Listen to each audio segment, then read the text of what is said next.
Hello, everyone, and welcome to another installment of TED Excellence, the show in which I find out that 2 equals too many. And I come to you live from my Corona bunker on the moon with Dog Cat Fox, a Pepperjack, and joining me tonight for the first time in the history of TED Excellence, Drunken Uncle. Oh, yes! I love how you said Corona bunker like Oprah Winfrey. Corona bunker! And you get infected, and you get infected.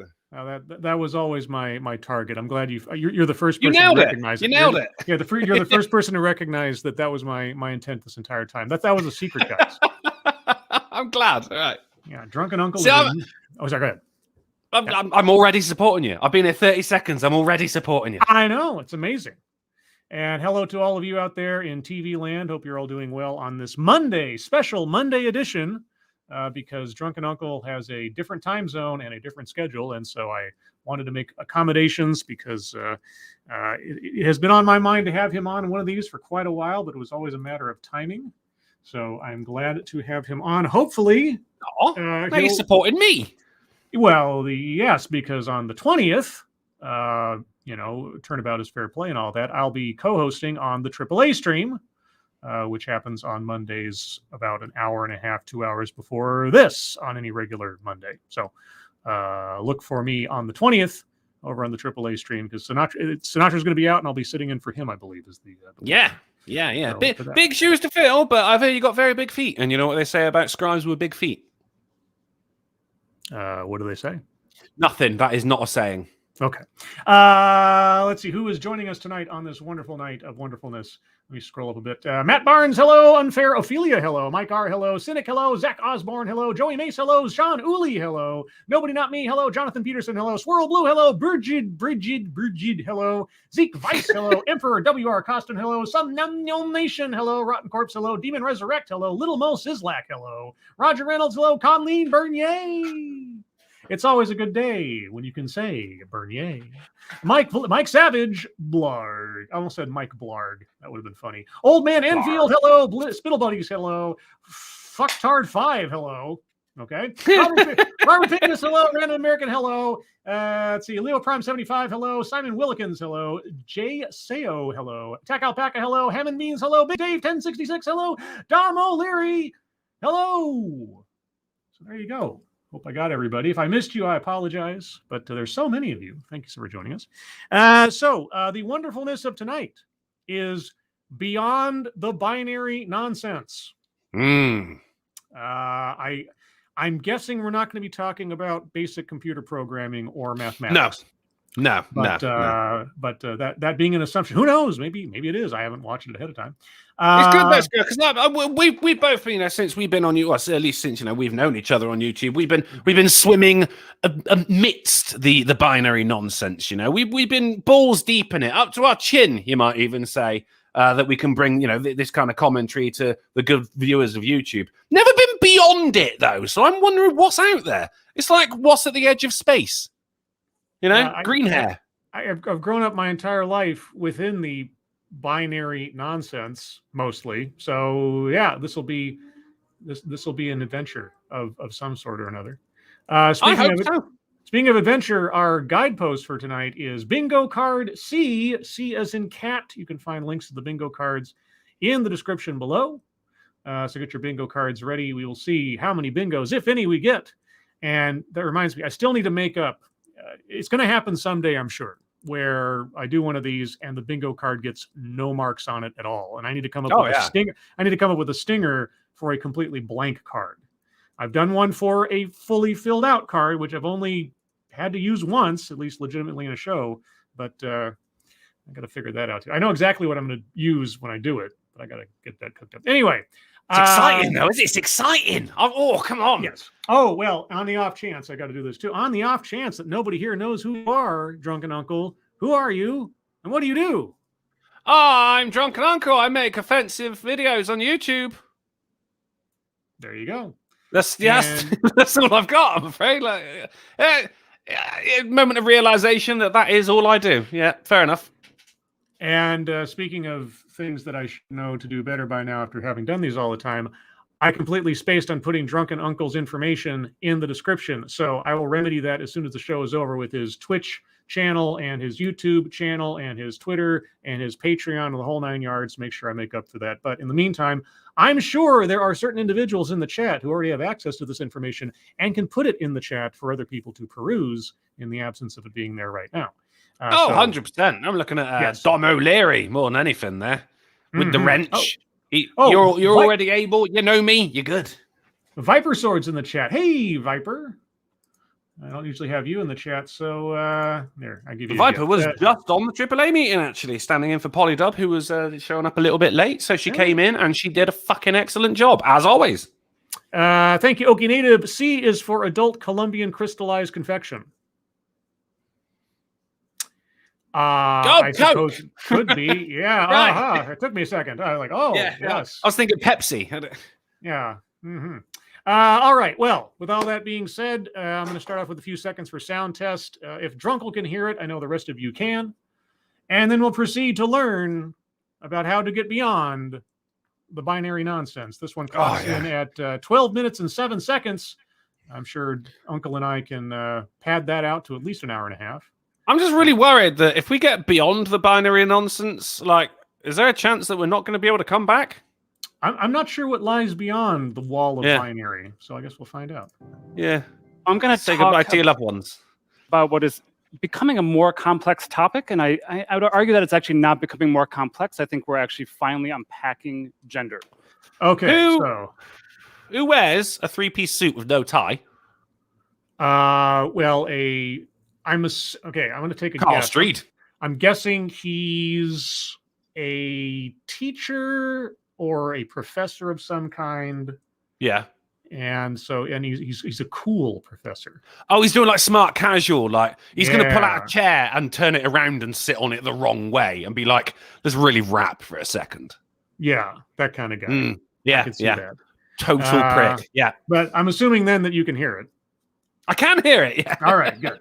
All right. So we need to. So I'm going to back up a little bit because I want to make sure my mind is fresh with the rhetoric here. So let's fresh for the fuckery, mate. Yeah. All right, let's go. About what is becoming a more complex topic, and I would argue that it's actually not becoming more complex. I think we're actually finally unpacking gender. Okay. A little bit more fully. That has actually been an issue for a millennia. As we all know, gender has been very packed.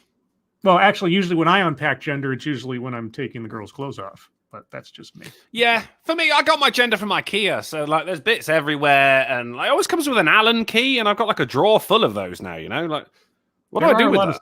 There are a lot of spares of those around, aren't there? Yeah, yeah. Unfortunately, the gender he's talking about, unlike IKEA furniture, does not come with instructions, which is why Carl Street here is taking time out of his busy life to grace us, Scribe, with his expertise on gender. Should we start calling them Alice wrenches in order to sort of, honor the binary? I mean, but then Alice is still, that's a female name, isn't it? And then Alan is a male name. We need something gender neutral, like a Jessie wrench. And they are kind of like they are in like a little J shape, or like an upside down L. A pat wrench. Pat wrench, like Patrick. Patrice or Patricia. Oh, good. Yeah. Pat wrench. I'm down. Okay. Keeverdam, thank you so much. Sorry, I forgot it was an hour early tonight. Catching up. Hi, Scribe and Jungle. Hi, Keeverdam. Hey, Keeverdam. Thank you so much. All right. So anyway, moving beyond unpack many cultures and societies. Yes. I like using cartoons when I can. Oh God, we're beyond. We're beyond. No, it was so good. I wasn't ready. So for those of you listening at home, there's a card up on the screen that is a cartoon because that apparently is the target audience of our speaker right now. Where women are, so it's showing the planets, the sun and Mercury and Venus, etc. It says where women are from, Venus, where men are from, Mars, and then an arrow to the Earth that says where people who can't be adequately classified using a contrived binary taxonomy are from. Really going for that reaching out to children language there. Like the picture's there. It's bright, it's colourful and everything. And then you go, contrived binary taxonomy. What?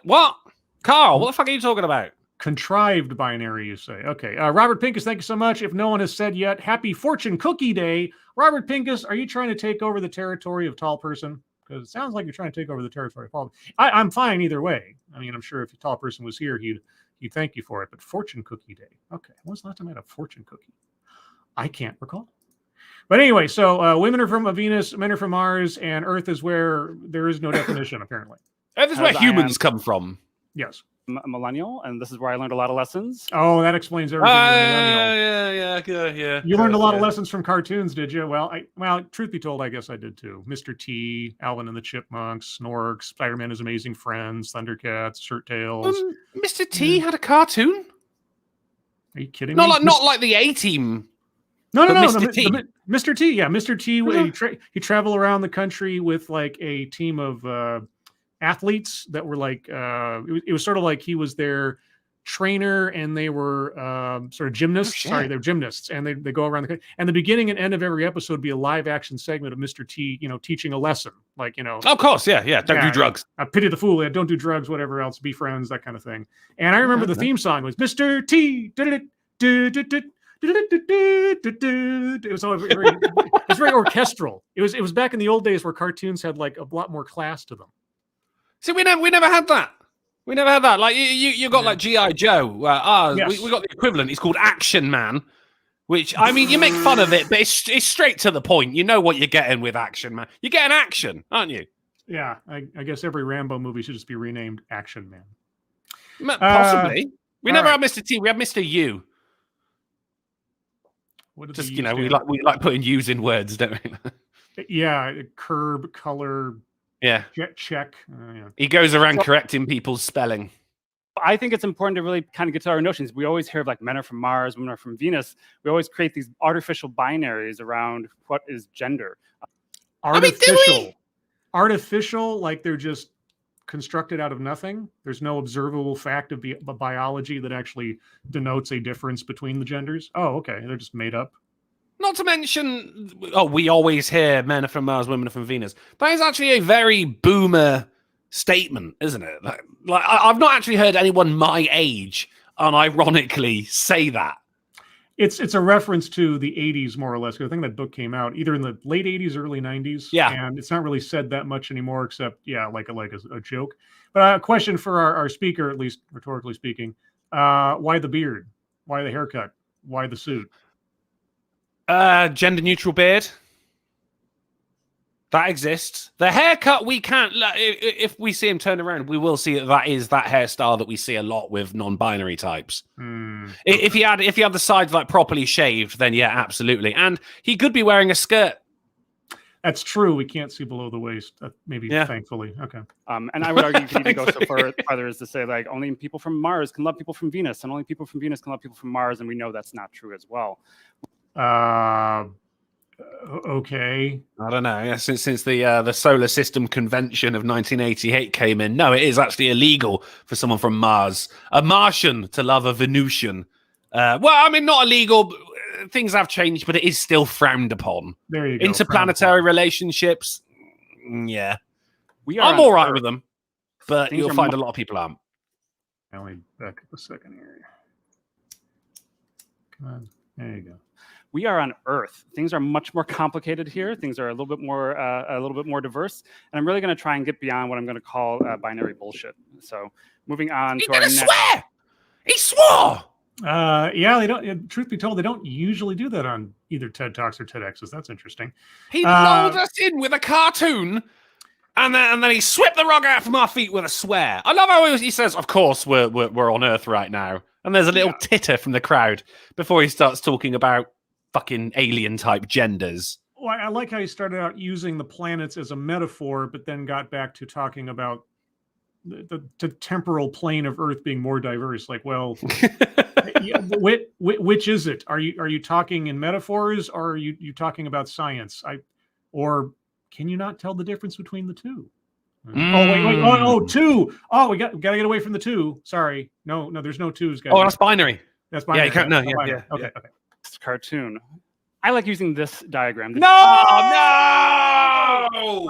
I've seen this in places. I've seen a couple of versions of this Wicked now. stuff. I saw it. The gender unicorn. Yeah, I've seen this. I've seen this posted in school classrooms, unfortunately. Oh God. So Do you know my favorite thing about it, though, Scribe, is genders. You know, the infinite genders are a lot like a unicorn in that they don't fucking exist. Yeah. The gender unicorn, for those of you listening at home, there's a cartoon of a, unicorn that looks like a ripoff of a Care Bear. And it has a list of things. It says gender identity, gender expression. Well, it's either ripoff of a Care Bear or no, you're completely right. You're completely right. Maybe a Wuzzle, maybe a Care Bear cousin. That probably might be I just love how he's got the MasterCard logo for a heart. Like, what the fuck is that? And then he's got a DNA symbol down between his legs. Yes, because that's where I keep my DNA. Sex assigned at birth has 3 options: female, male, other / intersex, which isn't an actual gender. I mean, physical. that is fair enough, but like, I mean, statistically, like the other it is either intersex. If by other they mean hermaphroditism, which is the same thing. It's just a whole new word now, isn't it? Like you'll find every couple of years they'll change the word of something because they deem the original word to be offensive, and then that new word will then become offensive as well. So they'll come up with a new one. It was hermaphroditism, now it is intersex, and that is fair enough. But it is such a small percentage. And even when that happens, generally the parents will go, "All right, we're going to raise them as a boy or a girl anyway." You know. But even the term intersex suggests that there is 2 genders, that this just happens to be a combination. But that's sex assigned at birth. Now you got to get into their mindset here of going like sex and gender are different. They're not. Sex and gender are synonyms of each other, but this is where they managed to wriggle in and start making a little bit of room and a community for themselves. There's no fucking clear definition of what one is and what the other one is. That's because they're the same fucking word. Gamer Valene, thank you so much. Keep your genes in your jeans. Well, yeah. So I mean, especially if you're drunk or something. Yes, that's true too. And then it says physically attracted to, emotionally attracted to, and then in each instance it's got 3 options: male, female, or other. Effectively, so always remember it's not just a 2 thing, because we're trying to get beyond the binary. Way beyond. I'll just say as a baseline, there are 2 biological sexes and there are 2 genders. However, gender expression can vary person to person and culture to culture. Yes. Okay? That is a distinction I want to make, because that is something that can vary all over the place. But when it comes down to it, there's 2. And anyone who has a situation where, like intersex, or they have a chromosomal crossover or something like that, that is a birth defect. That does not mean that the person themselves is quote unquote defective. That is just the technical term. And people always like, oh, you're denigrating people by saying that's like, no, if someone's born with only one arm, they have a birth defect. That doesn't mean that they're less a human. It's true. It's true. Yeah, my nephew, he was born with 2 thumbs on one hand. He had 1 thumb on the other hand as well. But he had 2 thumbs on one hand, and I refused to interact with him until that thing, because it scared me. To be honest, it was really freaky. But then there wasn't like. Good. There wasn't like he didn't have a fucking special name or anything for it. It wasn't like, because that is a birth defect, and the first thing they did was wait until he got old enough and then got rid of it instead of just teaching him the guitar, which would have been amazing. There is a name for that's polydactyly. Oh, but that ain't a gender, is it? No, it's not a gender. It's just anyway. Okay, the gender unicorn, because he likes gender unicorns. The gender unicorn. People have heard about this probably at some point, if they've ever been exposed to anything around gender diversity. I'm going to provide a few definitions here, since some things might be new to folks. So, gender identity. Oh boy, I love definitions. Let's start off with those, because oftentimes they don't give me definitions, and I'm always guessing as to what they're talking about. Oh, okay. That is your internal understanding of yourself. Gender identity is my internal understanding of myself. Yeah, if the only thing that you consider about yourself is your gender, then who needs personality? In fact, you'll find if you're looking for definitions here, when it comes to gender identity, very often that does mean personality. Yeah, and sometimes lack thereof. Now, I will at least credit the idea that gender dysphoria is a thing, and you can internally feel like something is not right with how you are versus how you feel. So, at least in that thin area of it, until he says something else, I will cautiously agree with the concept. We'll roll with it slowly. Yes. It does not fit necessarily on a feminine, a masculine, or male, female, man, woman binary. You can actually have multiple layers to this. See, now that's the problem there. He's used the word gender, right? Now, if you go down the road of their thinking of sex and gender being different things, right? Now, a lot of people, will, even people in the chat might have a problem with that. They might have a problem with someone saying something different. But at this point, it's a matter of philosophy, not fucking science, right? Because you're on about how you feel about something and how is someone else supposed to feel what someone else is supposed to feel. Hell, I mean, if you're a man and you say, I feel like a woman, well, you don't know what a woman feels like. So how the fuck do you know you feel like a woman? You just feel a bit odd. You don't feel comfortable in your own skin. Maybe that's gender dysphoria. And that I'm absolutely fine with. That does exist. We've established that. But he has just said, right? So you got gender, right? Which is man, woman. Okay, that is how I feel like a man, I feel like a woman. But sex, biological sex, is male and female. Mm-hmm. Now, watch how many times throughout this whole thing he's going to change them about. He's going to say biological sex. He's going to say the gender of male or female. Because even these guys, he's sat down and he's made this fucking script and he's got his fucking PowerPoint project right there and he's done it all and he's performed it to his wife and she went, champion, I'm going to go off see my boyfriend now. He goes, all right, love, I'm going to have another practice while you're gone. Even he is going to get it wrong. He will say, as a gender, male and female at some point. He just did it there. All right, real quick, let's go to the bingo card because as people are repeatedly pointing out to me, we already have a square certified.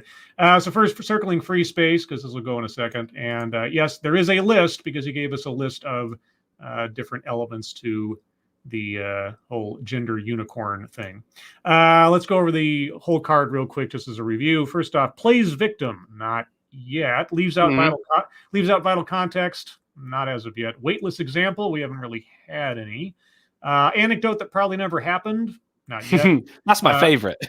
Yeah, those are always fun to go over. Benevolent condescension, we'll probably get there. Self-vilification or wretchedness, maybe, although we'll see. Feminism, maybe. Childhood or family anecdote, not yet. Privilege, not yet. Sales pitch for product or service, not yet. Microaggressions. Feeling confident about that one, though. I feel as though it's going along. It might be. I mean, if he starts talking about his consulting firm or something, it has to be very specific. Microaggressions, unconscious bias, not yet, but I'm sure we'll get there. Patriarchy, not yet. Wage gap. I mean, obviously we haven't seen it yet, but I'm sort of guessing. Like, will we see it? Maybe not. Mind reading assumes motives. I can almost guarantee it. Attempt to coin new buzzword, buzz phrase. We'll see. I think he might just be recycling common rhetoric. We'll see. Word salad. I'd be surprised if we don't. I feel as though we have with that diagram: men are from Mars, women are from Venus, and then you had Earth. And it was like the contrived binary of fuckery or whatever. I don't know if that counts as words. That's a 3-piece salad. I mean, probably you need 5 to make a salad, don't you? Well, the next one he did say, he said next one's diversity, equity, inclusion. He did talk about more diverse on Earth, so we're going to circle that one. Yep. Marginalized, marginalization, not yet. Contradicts own point or argument. I'm sure he will in the course of things. That's what I'm saying there about sex and gender. Male and female, man and woman. He will get them mixed up. He just did it, but he will do it again. Systemic, institutional. He hasn't. I don't think he said either one of those yet, but I'm pretty sure. If not specifically in aggregate, we'll get there. White supremacy, not yet. And I'd be surprised, honestly, in a talk like this, but I've been surprised before. Make something about race, sex, etc. for no reason. Remember, guys, that is the big thing. It has to be a non sequitur. He brings something out of somewhere. It comes out of nowhere, has nothing to do with the talk, and is never referenced again in some way. That's always the hitch on that one. And lastly, collectivizes own demographic. I'm pretty sure that might be a given. Now, the word salad part with that one thing on the card, I'm inclined to agree because that really didn't make any sense either. So I'm going to circle word salad. So do we have a list? Is that done? A list, yeah. So because the unicorn was, yes. Cool. So far on the card, guys, we have circled free space, word salad, diversity, equity, and inclusion, and a list. Remember, this is bingo card C, and the links are in the description there. Real quick. Thank you, Matt Barnes. What's with the pineapple? Just kidding. Made my day. Well, hey. All right. So let's continue. Gender expression is how you use your social or cultural upbringing to cue that. Yes. Okay. So far, at least in the basics of his definitions, I'm on the same page. We'll see if that continues. Wearing a three-piece suit, but I also have a lot of rings like Liberace. So I'm borrowing from a lot of different cues within my own culture. What? Liberace is the only person who was ever. What about Mr. T? We were just talking about him. Mr. T or any of the mob bosses in the bunch of rings. Anyone who's ever won the Super Bowl. Okay, you're really reaching to say that just wearing a bunch of rings somehow puts you in some null space of gender identity or expression. No, sorry, that doesn't wash. Nice try though. Sex assigned terrible birth. Try. I disagree. That was a terrible attempt. I was being sarcastic. So am I. Yeah. I don't possess the British art of understatement. That's all right. You'll get there. We're often most stuck on, and this is the one that we're taught, at least within medicine. We're not taught anything else, to be perfectly honest. It's boy, it's a girl. That's about it. You are correct, except in some very, very small percentage cases where there is some biological confusion, let's say. But other than that would be male and female, though. Boy and girl is the gender, according to this fuckwad, anyway, right? Boy, girl, and woman, right? But then you got male, female. Yeah. We know that's also not true. We know there's a significant diversity in how we assign sex as soon as somebody is born, or even. No, there's no significant diversity. There isn't. I've always hated that. So assign sex. Yeah, assigned at birth. That is one of the most ridiculous things. It is an observation. It is not some sort of arbitrary decision. They don't bring out the wheel of fortune and spin it and say, well, I guess it's going to be. Yeah, no. Yeah, like the doctor flips a coin. Oh, no. Oh, sorry, no, I've got a specific quota. I've already given out all the boy sexes today. You got to be a girl, I'm afraid. Now, see, if you'd have given birth 2 days from now, then it'd be the beginning of the month. You could be boy or girl. It's up to you. But quota's done. Sorry. Yeah, as soon as somebody says sex assigned at birth, just about everything that follows after that, I know, is absolute nonsense. Because if that is the premise you're starting off with, then you've rejected reality completely and decided to put in something of an ideology rather than science. And so that is the poison pill to any one of these discussions. So we'll see where he goes from here, but he's already shot himself in the foot. You're building a house of cards on a foundation of complete bullshit. If that is your opener, sex assigned at birth, no. Anything that follows is going to be crap. Just real quick in the chat, Peter Sialak Hades 313. What was the title of this talk again? I missed it. Well, if you take a look up in the upper left-hand corner of the screen, you'll see that I have reproduced the title of the presentation, as I usually do for TEDx's. We're going way beyond the binary tonight, Mark. I know. All right. Before they're born, and I'll touch on that later. Okay. And then, of course, around sexual attraction or sexual orientation, there is physically attracted to, and then there's also emotional attraction. These don't always align for some folks, so I think it's important to recognize. I know a couple of people who were married who had problems with that one. Yeah, there's that too. Okay. I hope everything that you were ever raised with, since everything was a little flat in our society. I would like to pause and let people just think, where do you fit in any of these categories? Where do you fit in any of these lines? Let's do it. Let's do it. Let me go back to the... I'm pretty sure we'll be the same, Skype. Okay, so I'll go first. Gender identity. Well, yeah. It is male.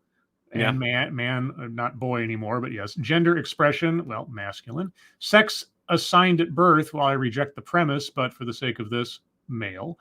Physically attracted to women and emotionally attracted to, well, here's the thing. Both, in the sense that I have emotional...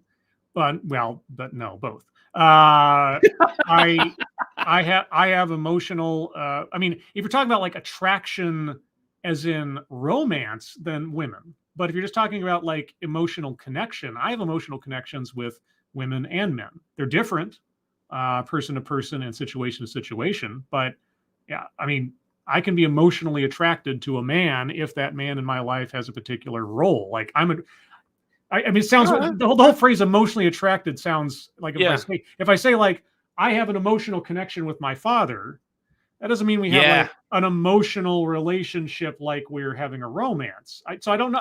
I guess they mean romantically attracted to. If he's talking romantically attracted to an emotional level, then women.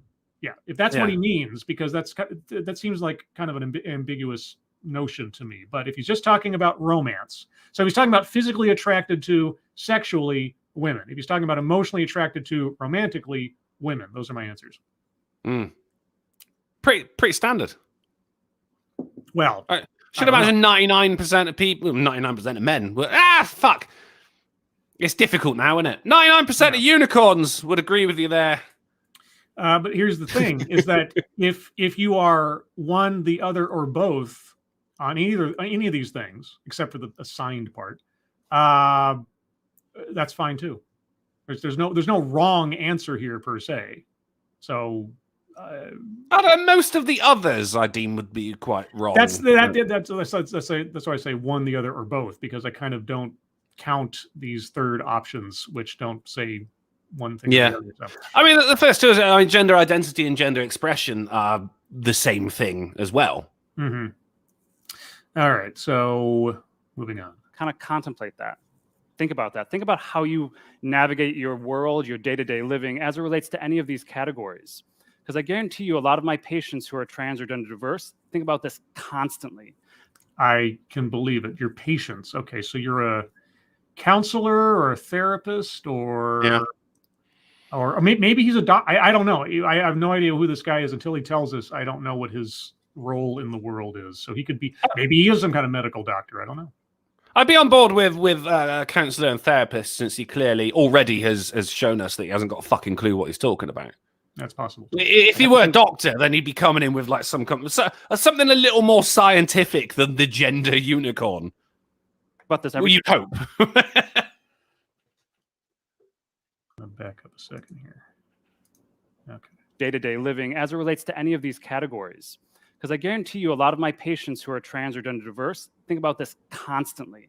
They have to think about this every time they see a doctor. They have to think about this every time they choose to go outside. How are they going to dress? How are they going to present themselves? How are people going to react to any way they look, no matter how true their gender identity is to themselves? So isn't that called narcissism?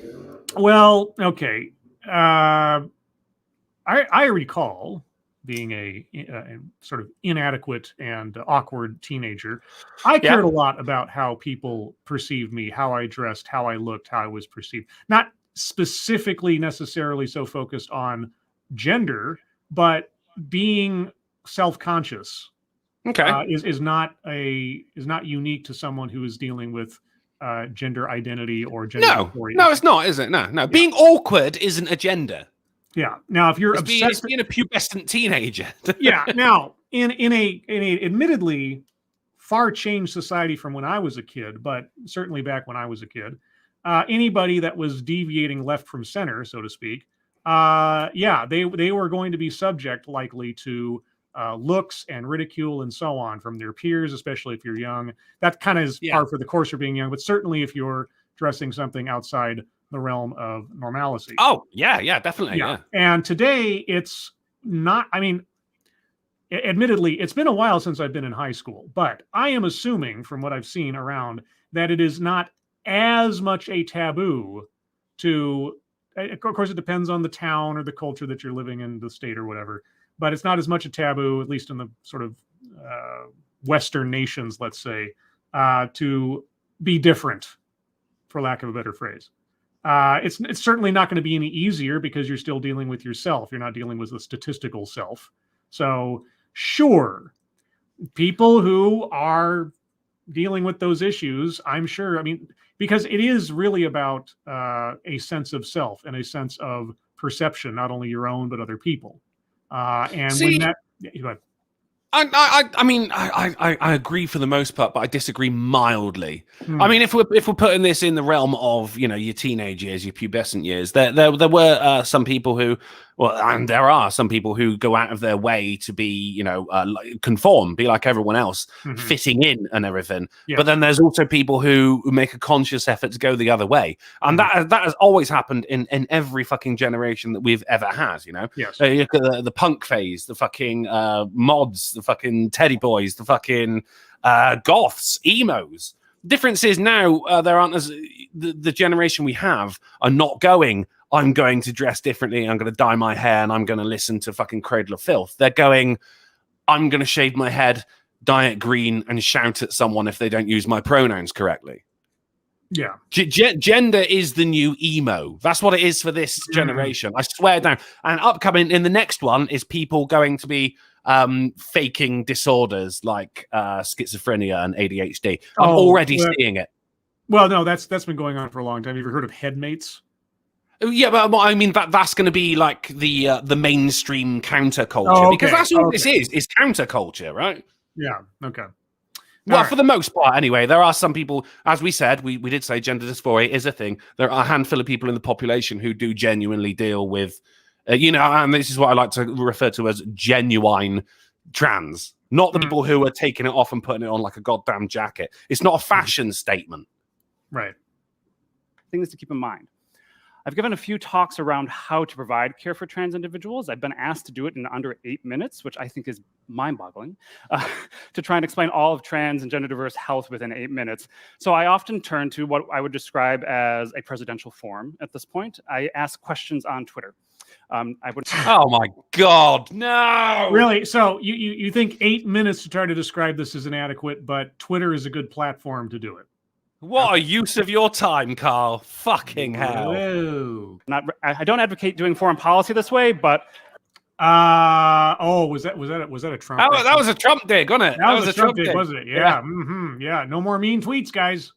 It's that Carl's a cool teacher. Remember? I like asking questions this way. So I asked everybody. Okay, for note, that was an edit of the original video. I didn't do that. Just for the sake of reference. There's no editing of any of the content here. So if you want to check out the original, the link is in the description. But that little jump cut right there, that was in the original. So just for note, in case anybody thought that I was leaving something out. This one says buzzword. What was the buzzword? I don't pick up on that. I didn't pick up on it. You're gonna have to remind me maybe either an hour later, but usually buzzword is denoted by someone saying something I like to call, and then that because they're branding it as their own thing. So it has to be. Yeah, totally. Yeah. Hashtag that word, right? Sometimes what I like to call a presidential form. Oh, the Donald Trump dig. Well, we'll see if he uses it again. Because that's another thing about it, is that somebody's trying to repeat something because they're basically making a sales pitch for their own catchphrase. I'm down with that. Yeah, that's good. Hey, what do you want to know as a provider? What would you share as a lesson? This is Dr. Manning's lesson. Don't act like my truth is a novelty. Relax. Let's be authentic together. That's what a trans woman patient told me once when I was trying too hard. Two has two. You're a doctor! And you can't spell two. Oh my God. Yeah. Two has two. Oh wait, no, we're trying to get beyond the binary. Oh God. Okay, that was bad. Real quick, thank you, Chicago Mike. I get it. No, that was all right. Yeah. Sex assigned at birth, male, female, other. This guy has lost all credibility with me. How many children are born with other? Again, like I said, there is a small percentage of the population who are born with observable differences in genitalia or physical features that would confuse a clear distinction. A lot of people have those issues, but they are unseen because they're on a chromosomal level, and unless they are specifically tested for it, there's never anything on the surface to say one way or the other. And what's that called again? Oh gosh, a mosaic. I think it's something mosaic syndrome or something, where on a chromosomal level there is some mixture, like you have XXY or YYX or something like that, and it's a mix-up on that level, but it's not. Yeah, it doesn't express itself physically necessarily. Well, I mean, they can, but generally, if you've got that chromosomal difference, that generally equates to some kind of disability, though, doesn't it? It can. It depends. Not gender. It's not a difference in gender, but okay. It's like saying I identify as Down syndrome. Like, you don't fucking. That's not gender. While we're here, Travis Garner threw $3 to Streamlabs saying most of this is wrong. It's exactly why we're here, Travis. And 2231627 threw $1 saying fun fact. Sex assigned at birth and coercively assigned at birth both originated from intersex individuals used to describe the doctor deciding what their genitals most matched, and sex assignment surgery in infancy, respectively. So sex assigned at birth, while being a phrase then, 2231627, is being used completely wrong here to fit an agenda. Interesting fact. Thank you very much. Mystery says Scrabble, it's called chimerism. Is that what it is? I thought there was some condition like mosaicism or something, or mosaic. I could be completely off my base here, but anyway. Okay, so don't act like my truth is a novelty. Relax. Let's be authentic together. That's what a trans woman patient told me once when I was trying too hard. Okay, and then her advice changed the way I care for and interact with trans and non-binary people. Thanks for all you do, Carl. Fist bump. Okay, so you're bringing that up because someone was complimenting you. Okay. Yeah. If you took the fist bump away, then they would have been able to fit that extra O on 2, like it's not a case of you ran out of characters on Twitter, Kimberly Manning. And also I really hate the my truth. Well, here's the thing. Don't act like my truth is a novelty. Well, it is a novelty because it's yours. It's your truth. Yeah, it is a novelty. That's not what truth means. Yeah, you would be unwise to start projecting someone else's interpretation of their experience onto other people and just assume that that's what they're experiencing. That is actually, especially if you're dealing on a psychological level, that could be a dangerous way for a counselor or therapist to go. So you have to listen to the individual and assess them as an individual, not just say, oh, you're trans, now I know what to think of you. That's not how you might as well be calling being trans a race and saying, well, I can see your skin color, so I know exactly what your life experience is. Don't do that. Yeah, your truth is no different to anything other than reality, Right. In my world. Yeah, and your perception is yours. And I'm not, like I say, not wise to start making judgments of others based on one experience with someone based on a demographic. Very true. Don't do it. We do, Carl. Fist bump. It's always nice to get a fist bump from Dr. Manning.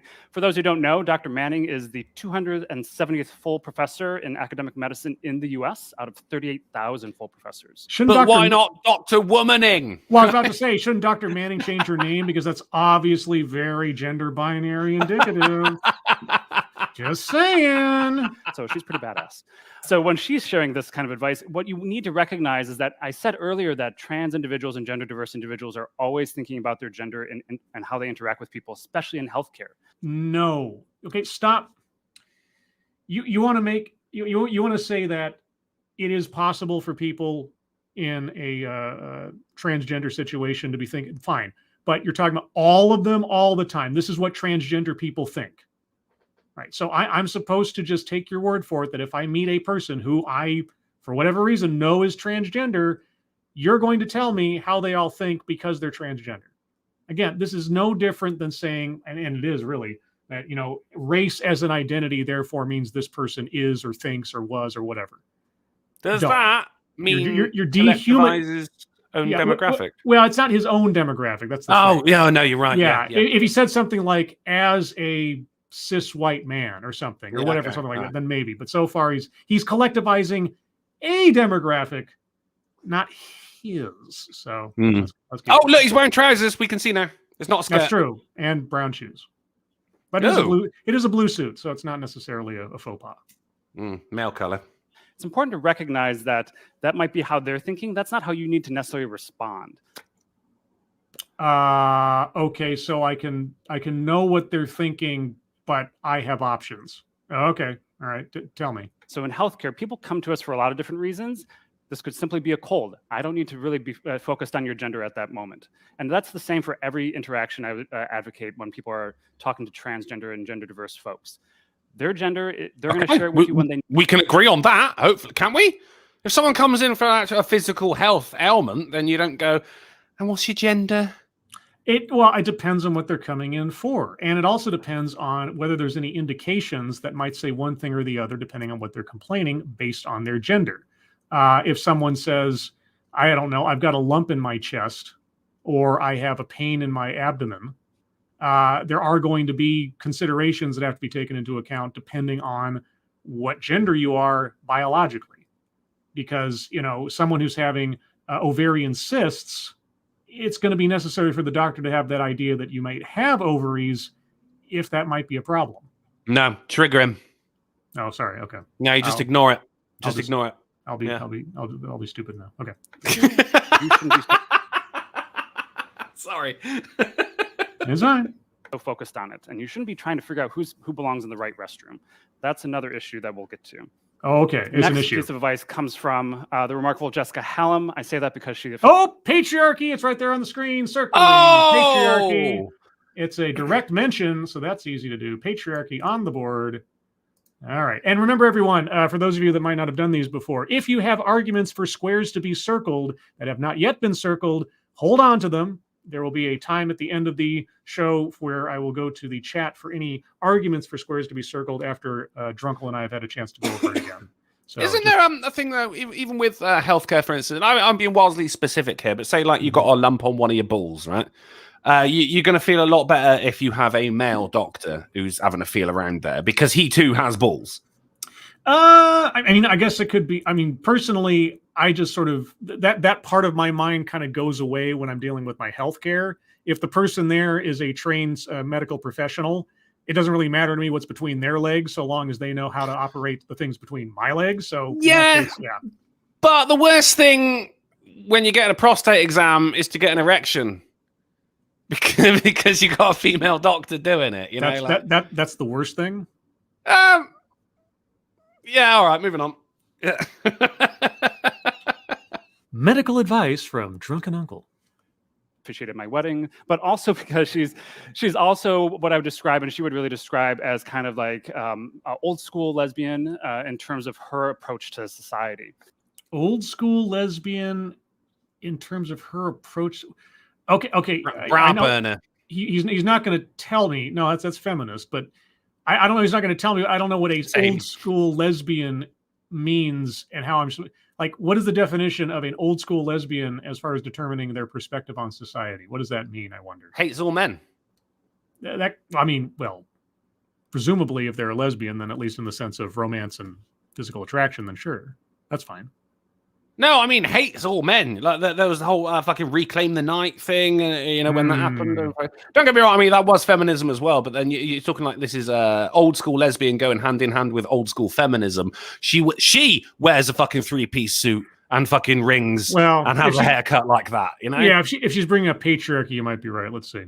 Becoming affirming and confident of how to be a great doctor to trans people is going to make you a better doctor to other patients because gender roles and expression and expectations make an impact on all of us.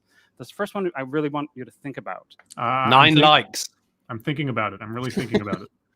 How your identification, maybe if you were always told you were a man, always told you were a woman. I didn't need to be told. Anyway. And how society has certain. Yeah, it was obvious. It was a matter of fact. Let's put it that way. Yeah, for you. People say women belong in the kitchen.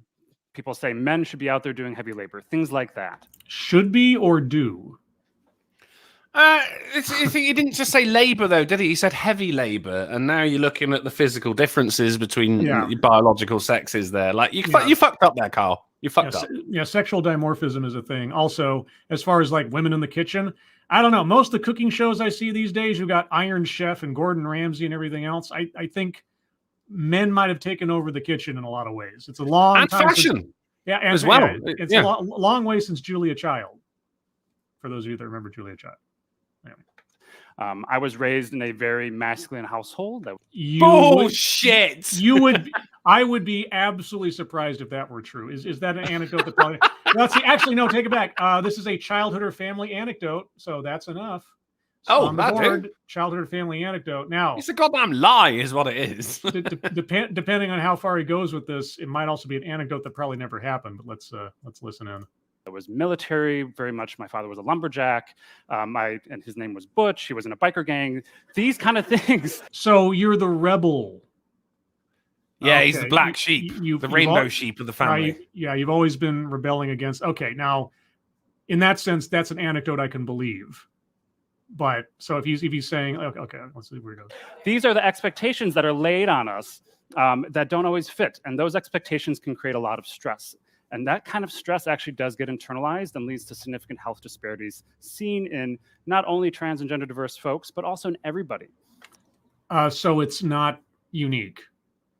You know, if you have tiger parents who are expecting you to be straight A students the whole time, but you just want to go be a ballerina or something, and things don't mesh, can you believe it? Oh yeah, there's stress, and that can have mental health effects and so on. So you're not describing anything that's unique just because of gender No. identity. It's just growing up and family expectations, which are universal to some extent. Okay. He actually said it's a unique thing which happens in everybody. Right. So Like, what the fuck, Carl? What the fuck is wrong with you? We might have some idea by the end of this. I have a number of patients, cisgender, straight white men, who are coming to me who cannot even begin to express their emotions because society never taught them that they could, that they were allowed to, or even how to do that when they needed to. Horse hockey. The inability to express emotions is not the same as having control over one's emotions. Stoicism is not a heart of ice. I wish people would just. I hate that. I hate that because it basically defines men as effectively inhuman. They don't know how to express their emotions. They express them differently than what you want them to, apparently. But and why did he bring up race? Straight white men. That's true. Like it's only white men that fucking. Okay. What the fuck? Now we'll see if he doesn't somehow make that. He doesn't justify that. That could be make something about race, sex, etc. How for can no you reason. That's like saying, "Oh, fucking black men are in touch with their emotions," but it's a race thing. It's only white men. Like that's oh my god. Okay, well, wait. Now here's the thing. I have to also clarify this because this happened several times before. Make something about race, sex, etc. for no reason. Now, it doesn't mean that it's a reason you have to agree with. Okay, if he moves on from this and somehow tries to tie that into something, even if his logic is off, if within the presentation there is a reason for him bringing it up, if it is somehow the foundation of some later point, that nullifies that square. So we have to wait and see. That's fine. I am eagerly looking forward to him connecting emotion to race here. Eagerly. Matt Barnes, thanks so much. I would argue men belong in the kitchen. Who traditionally cooked for royalty? Scribe and Drunkle. Yes, it was us. Yeah, very good. Well, anybody who wants to cook belongs in the kitchen. That's my answer to that. True, I don't care. Yeah. I don't care. And by the way, also check out Fam 2 Cents, where Satsu is cooking most of the time too. So recognize that gender is affecting all of us. Yeah, well, we can't really avoid it now, can we? One way or the other, gender is affecting. Recognize that. Well, thanks so much, Carl. I hadn't even considered that possibility prior to this. Boy, you're a revelation. The next big part here, I think is really important, is transgender health must be rooted in fighting sexism and patriarchy and the negative roles they've played in all of our lives. Transgender affirmation is rooted in freedom from the patriarchy and sexism. Learning that helps us all. Shouldn't I be affirming? I mean, if it's somebody that I respect to some extent or another, shouldn't I be just affirming them as a man or a woman?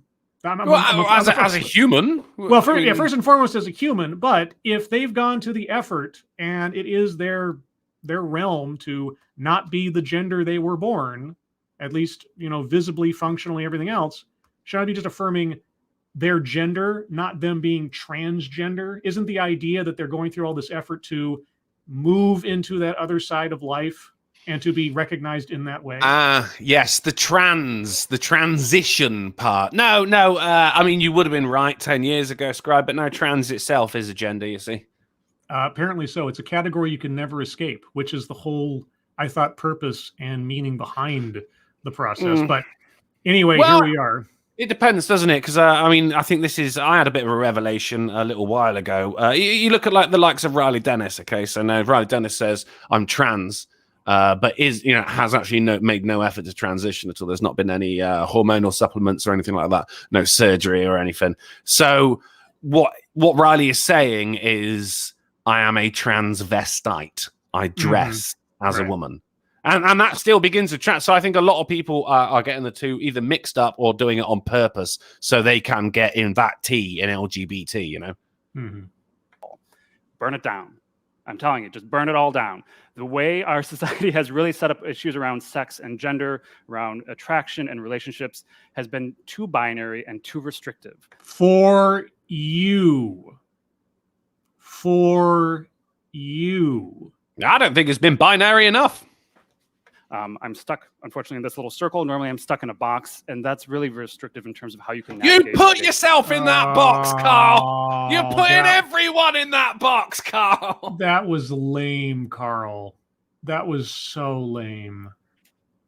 I'm in a circle, but I'm in a box. Okay, you're not in a sumo wrestling match. You can step outside that circle. I've seen it done on plenty of TEDx's, and nobody bursts into flames, even though that's apparently what you want to do to society, which really isn't a very comforting thought. Yeah. Day-to-day life. Next one is really a little bit more next level from Dr. Rachel Jackson. Okay. Trans people are not just patients, but also colleagues. Acknowledge that they exist, work with them, recruit them, cite their publications. This just because they're transgender. So them simply being transgender commends them to a position of authority on something beyond simply themselves. I mean, yes, because Dr. Rachel, whatever name was, is an actual doctor here. So when you say they're colleagues, no, she might be going down the road of like, no, you know, they're not just patients. You have to work with them in order to treat them. Okay, fair enough. But you're not a doctor of English, are you here, girl? I don't think you're doing a metaphor here, are you? Frosted Glass in the chat makes a good point. Plays victim by saying he's put himself in a box. Yep. Okay. Circle. And that's another box ticked. Yep. Okay. So again, we're supposed to define, elevate, and or assume the condition or thought process or life experience of someone based on what is effectively an arbitrary attribute to their makeup.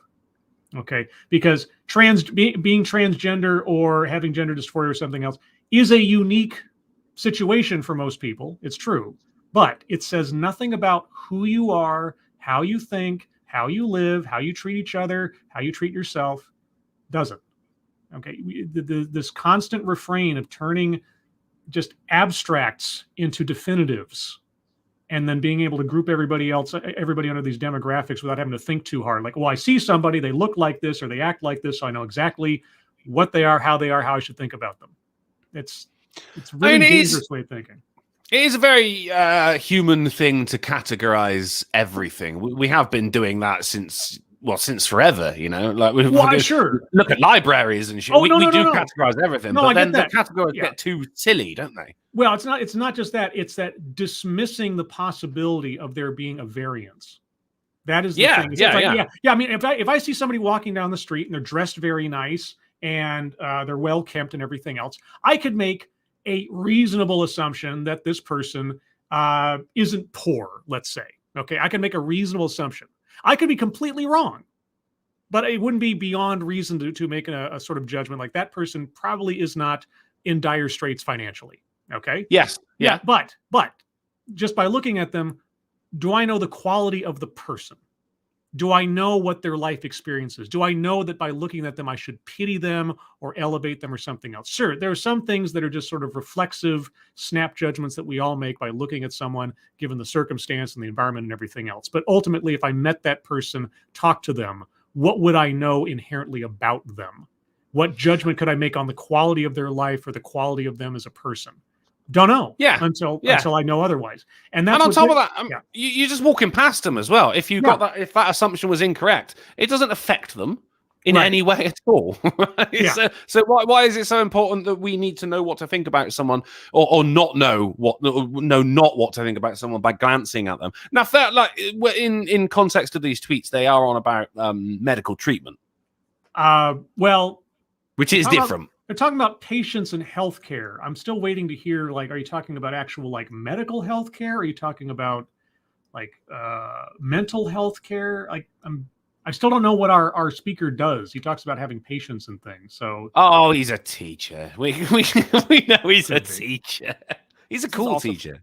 For us in academics and in healthcare, recognize that too often do we do work on populations rather than with populations. We don't often invite the people we're studying into the process. You don't do work with populations. You do work with patients, and they're individuals with individual needs and conditions.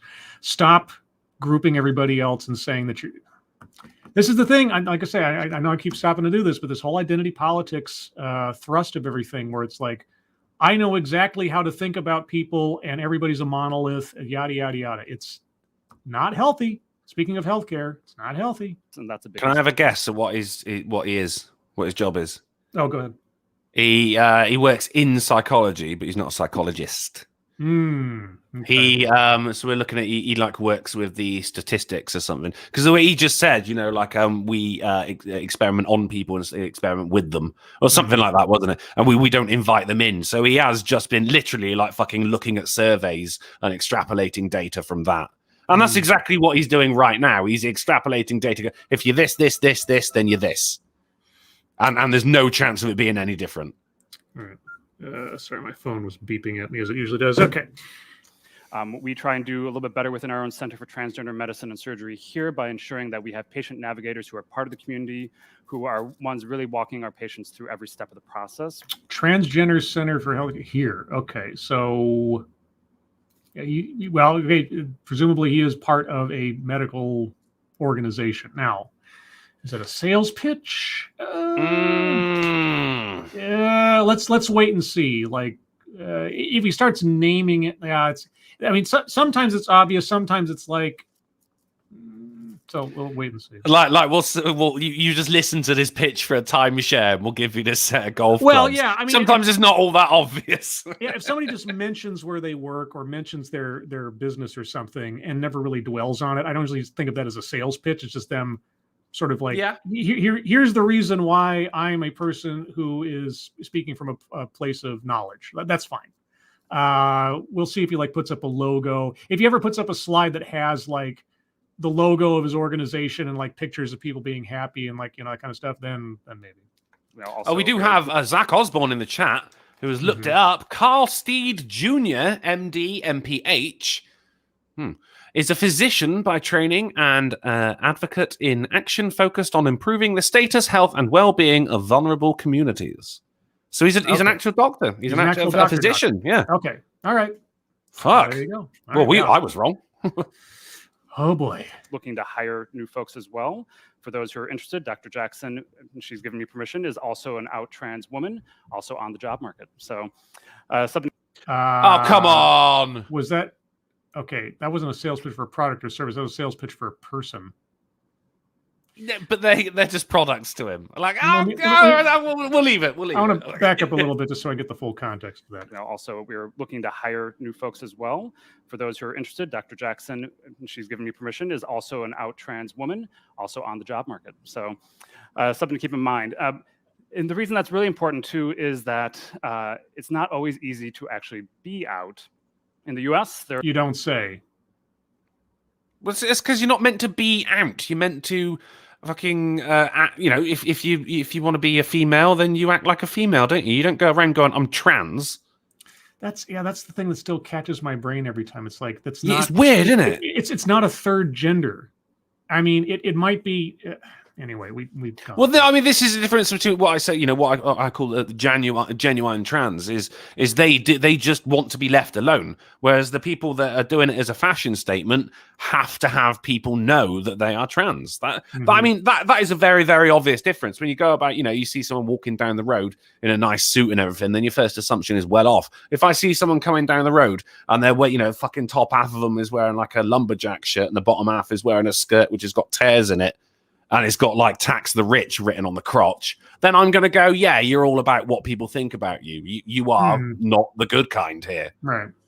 There are only about 24 states that provide explicit protections around gender identity, gender expression, and so forth. 26 states and 3 territories. Don't forget that we're a colonial power. We have territories.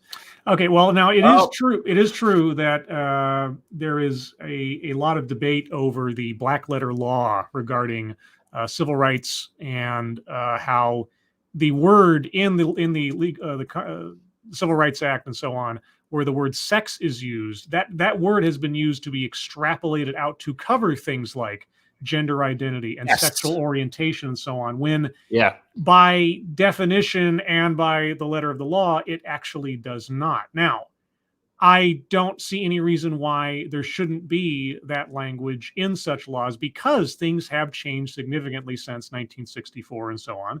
Now, and as far as I know, all it's going to take to make a revision of the law is for Congress to act and add extra language to make sure that explicitly those things are as well protected. States taking action of their own volition to make their state constitutions revised to say that, perfectly fine in my book. And in the states where they don't have such things, or they're leaning on the imposed ambiguity of the word sex in the civil rights laws. I mean, legally they're on, touchy ground if someone decides to challenge that, and some people have. So depending on where he goes with this, I would agree with him that the laws, or at least the civil rights laws specifically to cover the federal side of things, should be revised with extra language to just make sure that there's no room to maneuver around those things with the word sex and just say, well, that only refers to biological sex and nothing else. And by law, they're right. Should that be the case? No, you shouldn't be able to discriminate against somebody because they happen to be gay. It just, no, sexual orientation is just an example, should be added explicitly to the civil rights laws as far as I'm concerned, especially if it hasn't already, and I don't believe it has. So that's just me rambling about that. Do not provide any guarantee of protection if you are discriminated against. There are certain states even I could be hired where I could be fired by bringing my husband to a holiday party. So I think it's really important to recognize that we are not providing protections around this diversity that truly does exist every day. Again, at least in sentiment, he's not incorrect, and I would agree that there are some things that need to be made more explicit in the law. So you got me there. And the last one kind of gets a little bit to more the work I do and work that others are doing in the community. Trauma is not a sustainable energy source for justice work. What? Okay, if I hadn't already circled word salad, I'd be circling it now. Trauma is not a sustainable energy source for justice work. That's what Batman does, isn't it? Justice work.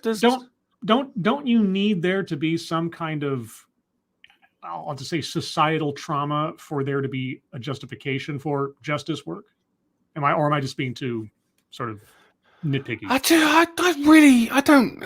Tell us what this means. Carl, tell us what this means. I can't fucking. I mean, you want to unpack anything, Carl? Unpack that tweet.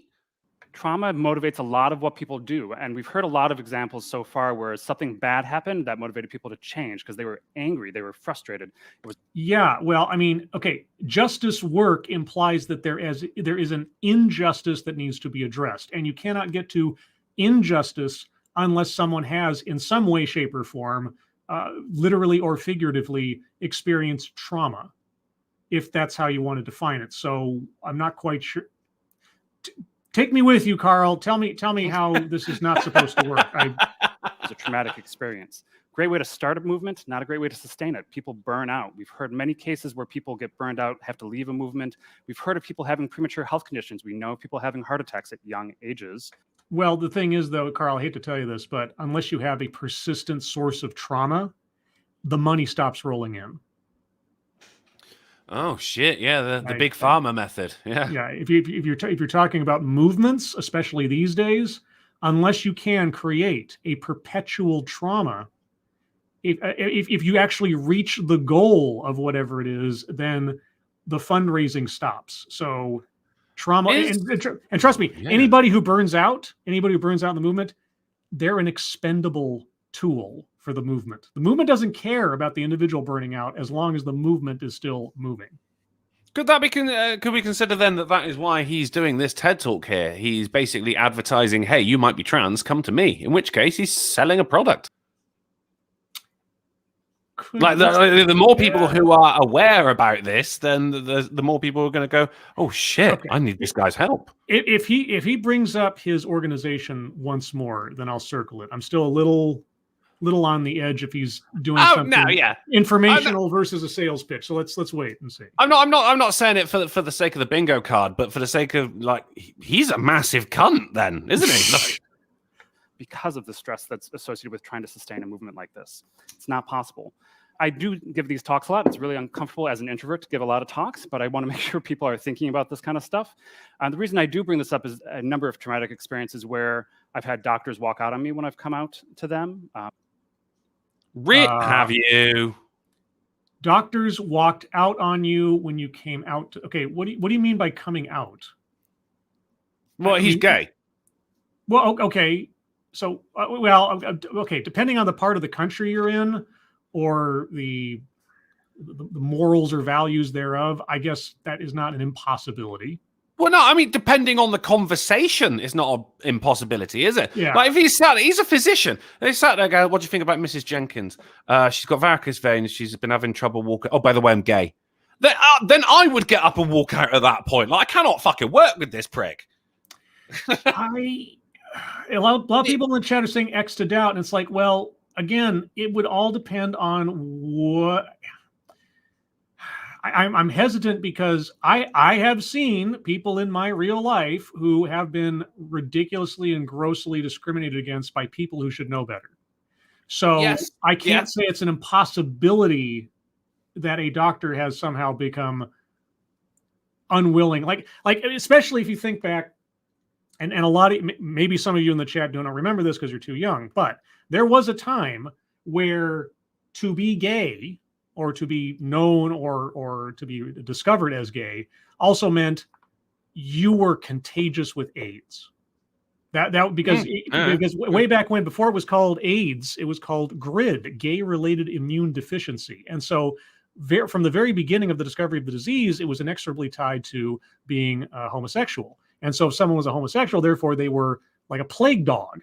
And people would avoid people and think of them as inherently, got to stay away and so on. This is not something that is alien or a notion to a lot of people who may be at least as old as I remember that kind of stuff. So depending on in what era he's talking about, and also depending on what part of the country and so on, it's like I say, I'm not going to say it's an anecdote that never happened, because unless he gives something more embellishing that sounds completely off base, I could believe it. That's all I'm going to say on that. I just say it's not. No, it does happen. Like I don't think that even we might be doubting it here, but that doesn't mean it probably never happened. I mean, because it has. Yeah, I'm doubting. Now, the only point that I'm kind of doubting is when he's talking plural, like tons of doctors. What do you say? Like several doctors? Let me go back a little bit here. Let's give him another chance. I'm sure people are thinking about this kind of stuff. The reason I do bring this up is a number of traumatic experiences where I've had doctors walk out on me when I've come out to them. And I've had colleagues actually in my own medical school say I didn't belong there. And we've had society at large. We've had administrators. Just because you're gay. Now, the reason, that bit does. Maybe I think it was just really shit at exams, and they said you don't belong here. Yeah, see, if this was 1997, I wouldn't even hesitate. But in this day and age, in the college and school systems and the ideology being pushed in a time when photos like this get taken. Well, yeah, that too. I mean, sure. Could there be some jerk out there that said that to him, who's some homophobe or whatever? Sure. Could I take it as this is a sign of an actual policy or something that? This is the tough part. It's like if somebody says that to you, are you traumatized? Well, I suppose depending on your circumstances, you could be. Does this denote a common theme amongst the entire school? Obviously not. So no, I think he's overplaying the word trauma here. See, now, okay, well, here's the thing. Is it anecdote that never happened or just an extension of playing victim? I don't. Yeah. See, I can believe there are jerks in the world. That's the problem. He's saying that anecdote never happened. It's like I don't think it's either. If he said, my 3-month-old nephew walked in the room and told me that it is illegal, it should be illegal to discriminate. Then that'd be something I wouldn't believe. But that people were a jerk to him because of his orientation, I've seen it. I can believe it. Okay, moving on. I don't think he's really entertaining the fact that people just didn't like him for who he was, not who he loved. Well, that's possible. Had folks in positions of power really say this is not real work. This is not evidence based, and I would argue that that's not the case. What work is not evidence based? Sorry, I'm going back. I guess everything is like the whole fucking working with. All right, let's transgender trauma. Maybe I don't know. Yeah, I'm sure people are thinking about this kind of stuff. The reason I do bring this up is a number of traumatic experiences where I've had doctors walk out on me when I've come out to them. And I've had colleagues actually in my own medical school say I didn't belong there. And we've had society at large, we've had administrators, we've had folks in positions of power really say this is not real work. This What is is not it? evidence-based. What I is would it? argue that that's not the case. What? And thankfully we have But then, a large... like, if his superiors are saying no, this isn't evidence based, wouldn't you do well to listen to them? Well, okay. Is he talking about like it's not like trauma insofar as like having dealing with a psychological or physiological issue that is causing you to have all sorts of questions about your place in society or how you fit in and everything else and so on and so forth.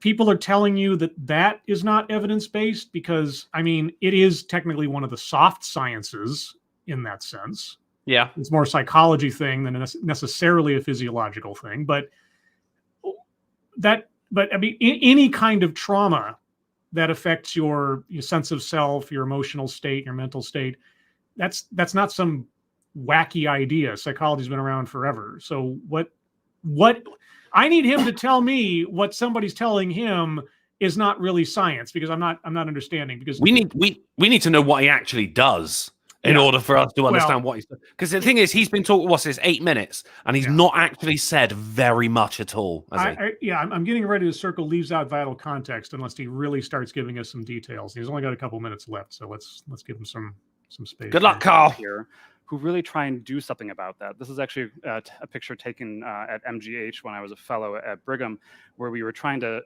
address the concern around potential removal of certain words in terms of grants, in terms of doing any kind of work that could affect LGBTQ folks. Removal of certain words. And yet is also advocating for science. That's... And you doesn't make sense, does it? You were a fellow at this school, and so how serious was somebody saying you don't belong here? Okay. All right. So what words?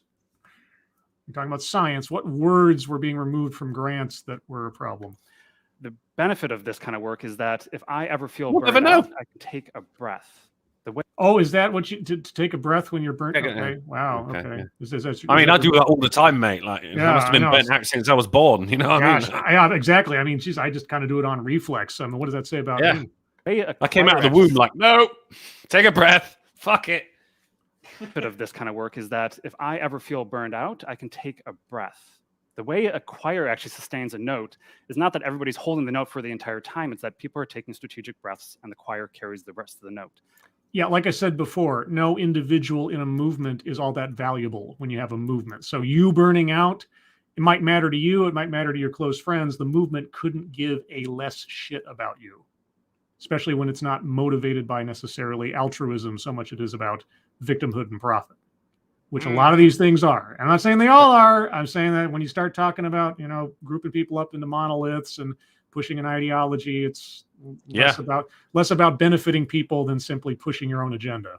Yeah. Well, that's the idea. I mean, spot on there, mate. As you say, though, for the most part, like, it does go around the other way, but we try and hope that fucking people are good people end of the day, don't we? Sometimes we're wrong. Travis Gardner for $3 saying the only difference between this and snake oil is that at least one will give you oil. Suggesting this guy just wants to give you a snake. Okay. We do this kind of work. I actually went to, as I mentioned, Johns Hopkins for medical school. When I first got there, I had a classmate say they let in too many gay people. There's two of classmate, okay, of us in a class of 120. We were the only two out at that time across all 4 classes. There were too many of us. There were 2 of us. That's very discouraging. And and you can only imagine, as myself, as a white cisgender man who really is only one identity away from being the man. That was race again. What? We're not talking about race, Carl. So one student said something snide to you in medical school, and you've just carried this with you the entire time. This kind of reminds me of the TEDx or so back, where somebody said something nasty to them when they were 11, and suddenly it became their lifelong mission to always feel bad about it. Okay, so you know what? I'm certain. I mean, I could take it back if somehow he makes it make some kind of sense, but I'm circling make something about race, specifically about race, because what does being white have to do? Bring up male? Okay, there's some basis for bringing up gender in this, but what does your race have to do with it? No idea. No idea. If people don't think I belong, Think about how it is for our gender diversity. No. One student. One student, you said. So one guy says something, and you're going to extrapolate that out to everybody or society or something. Dude, no. Stop it. This is one of those things where it's like, mommy, somebody said something mean to me. Everybody hates me. Like, no, grow up. That's it. Yeah, there's just I'm with you, man. I'm fucking speechless right now. Honestly, this doesn't happen very often. Like you see such a level of idiocy displayed to you that you're like, I honestly don't know what to do with that because you must be joking. And now here's the thing: one guy came up to you and did this. Now, I don't even know how old our speaker is, but I don't know if he has any like active knowledge of what things were like just 20 years ago, 30 years ago. Right. Okay. I mean, this is one of the things about being old is you have perspective. If he had any sense of proportionality between how society is now versus how it was just, like I say, just 20 years ago, and maybe a little bit earlier, it's light years away. I honestly can't believe it. I remember when the whole "don't ask, don't tell" thing happened, way back in 95 or 96 or whatever.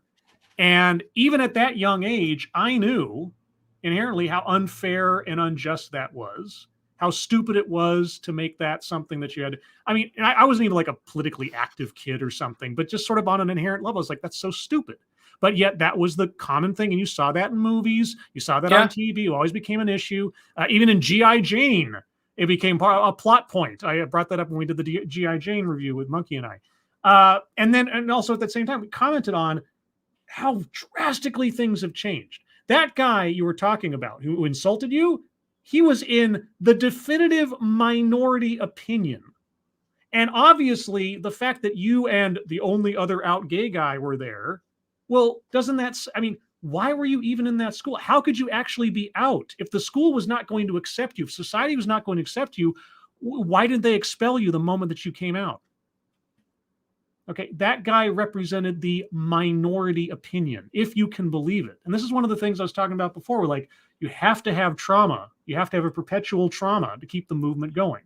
Do people experience trauma being in some way, shape, or form diminished for any reason? Whether it's your height, your orientation, your gender identity, does that cause trauma? Yes. Do you have to make it a perpetual open wound? No, that is a choice. Sorry, man. Go ahead. We're talking not just about that. Like, you know, when it was fucking, you say "don't ask, don't tell." I mean, that came in, well, in comparison to where we are now, a fair while away, right? Yeah. Oh, yeah. 30 years ago, thereabouts. Yeah. And then, I mean, it's in the same. I mean, we're talking like 1990s, which is in the US. You had the first lesbian kiss on TV was in 1991. Yes. And in the UK was in 1994. So, I mean, we're not culturally, we're not too far away there. But that's when it was on mainstream popular television as well, as far back as the 90s. And so you can't, in 2020 or 2021, you can't sit there and act like this is still the 80s. Right. Because if it's on television, it's accepted. Do you know what I mean? And yeah, as you said before, yes, totally. There's going to be someone who goes, "I don't like you because you're gay," and he plays the victim. Now then, oh yeah, we got that one circled. Yeah, excellent. But before we start again, Travis Gardner threw $1 saying went to Johns Hopkins Med School, and this is what you do. Oh, yeah, we got edX as well. Streams, Drunkle down. Okay, so the stream's stuttering right now. Okay, guys, you let us know when you can hear us clearly again. I'll wait until we get that from everybody. YouTube's stopping you, mate. Yeah, well, I wouldn't be surprised because I mean, the big question mark is with the last TEDx I did. Is this one also going to be copyright blocked after we're done here? I had to refresh, but I'm good now. Back. Okay. Oh, there you go. Yeah. Okay. All right. All's good. All right. Let's keep going, guys. So we only got a couple minutes left, so let's try to get this moving. Oh, sorry, wrong button. individuals in any part of society in terms of how they're even entering healthcare. I think Dr. Rachel Jackson, as I mentioned earlier, is a remarkable hero and leader just for the sake of being so powerful to actually pursue healthcare, which is not the most welcoming environment for training. But also at this time, not only did my classmates give me grief, when I started doing this. No, you said one guy. It was one classmate. You said one guy told you this, and then you say classmates. So they were giving. Okay, so everybody in a class. Again, I don't know how old this guy is. He doesn't look more than maybe 30 something. So this had to be within the last 10 years. I'm actually looking at Anecdotes that probably never happened here. In aggregate, I might just on the doubt level have to circle that by the end. Well, no, it's only because of his language here. He said one person did it, and now he's saying that his classmates. Yeah, it's just this work in medical school, recognizing that we weren't getting the education, that really trying to address what's going on in LGBTQ health disparities, and then discussing interventions. The dean of the curriculum actually pulled me aside after a class and said this word. Said my work was superficial. The dean told you this. Because you're gay. Clearly, because it's not because your work was superficial or anything. No, it's because you're gay, isn't it? Obviously, Carl. Well, here's my question. Like, okay, when he's talking about disparities in healthcare with LGBT, okay, what is physiologically different about a gay man versus a straight man? Physiologically? Yeah, when it comes to medical care, what is the difference? Tested for HIV more. Depends on the person's lifestyle. Just being gay doesn't necessarily indicate that you're a higher risk for it necessarily. Not now. No. Okay, fair enough. So as far as like medical care is concerned, the only letter in that chain that really counts is the T, because if you are going through a transition or have transitioned and you're going in for medical care, it can be exceedingly relevant how you are treated based on what's going on and, whatever physiological issues happening. That could be something. And there could be issues there with, communication or whatever. I could see that. But as far as like walking in and saying, well, I'm a lesbian, and so now I need to be checked for breast cancer differently than a straight woman. Yeah, okay. He's talking long-term things. However, in my defense, I will say, though, there is, I believe that gay men certainly do get tested for STDs more. That could be so. Okay. All right. Because one of my mates who I used to live with for about 10 years, he's a gayer, and he would just say he's with a guy now, and they'll be like, oh yeah, me and my boyfriend shared a guy last night. They're very, very open with the shit they do. He's done orgies and shit, I'm like, mate, you better be getting tested. He's like, don't fucking worry, mate. Yeah. Well, okay. I mean, testing for STDs should be standard for anyone who is. I'm down with that. Taking risks. Yeah. But maybe statistically speaking, that's so. I'm just talking about in actual practice. Like the dean here might be right, depending on what you're talking about. If you're just talking about sexual orientation alone is somehow supposed to determine the type or quality of healthcare.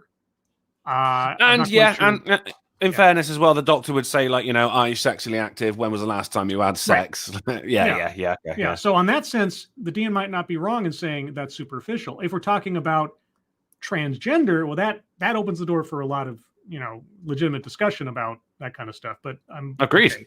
Need more information here, Carl. And I cannot tell you, the fact that this is on a slide at a TED Talk 10 years later tells you I have still carrying that. You know what? I believe that you carry things from decades ago as though they happened yesterday. I'm really believing that, Carl. So agreed. The work is not superficial. Which work?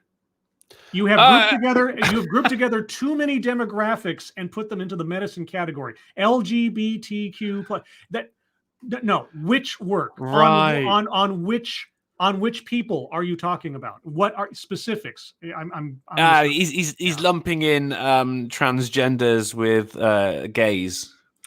Well, right. So what he's doing here is going 10 years ago, I felt bullied, and I still feel bullied now. Therefore, I'm a gayer. Every gayer must feel the same way as me, and that's what my work is based on, which is, Carl, superficial. You fucking curriculum guys were right, mate. All right, I'm circling leaves out vital context because I have a feeling he's not going to get any further on that. So circling that on the board. He circled a word. No, that's the best we're going to get, isn't it?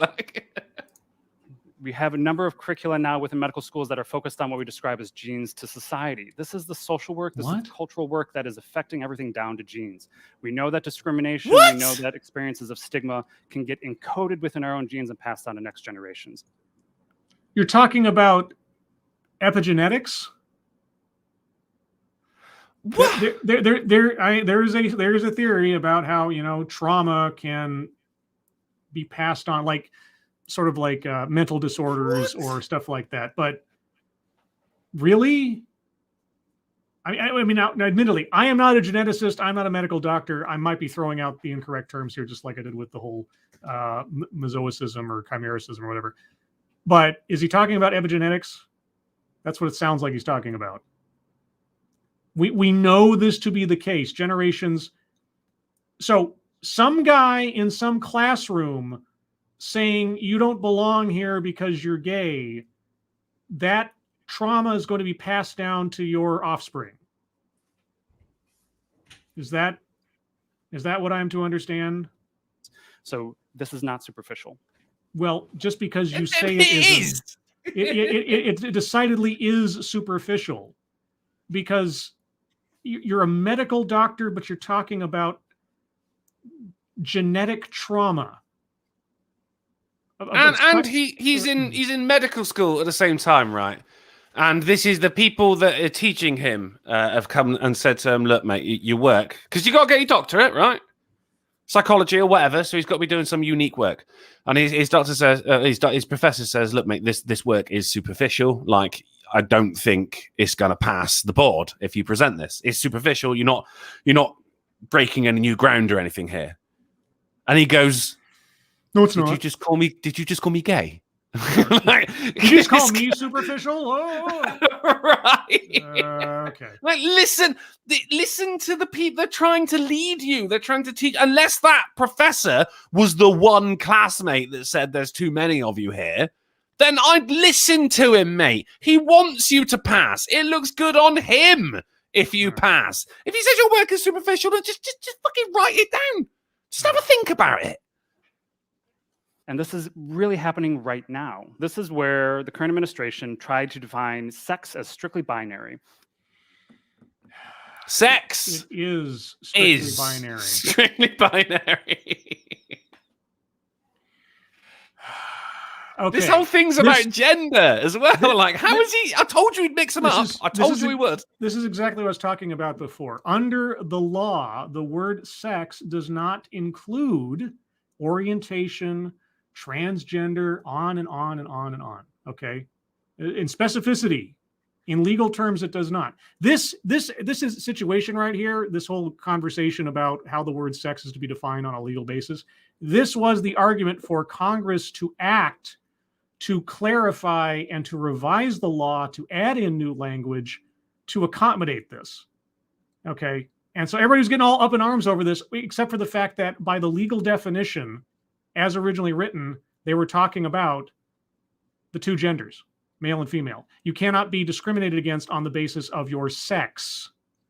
It didn't say anything about your orientation. It didn't say anything about being transgender or anything else, even though, as far as I'm concerned, that's transgender. It doesn't matter. Like, to me, that is actually included in the whole sex thing, because either way, you're still a male or a female or whatever. Well, that's beside the point. We used to refer to them as transsexual. Well, yeah, that's now the outdated term.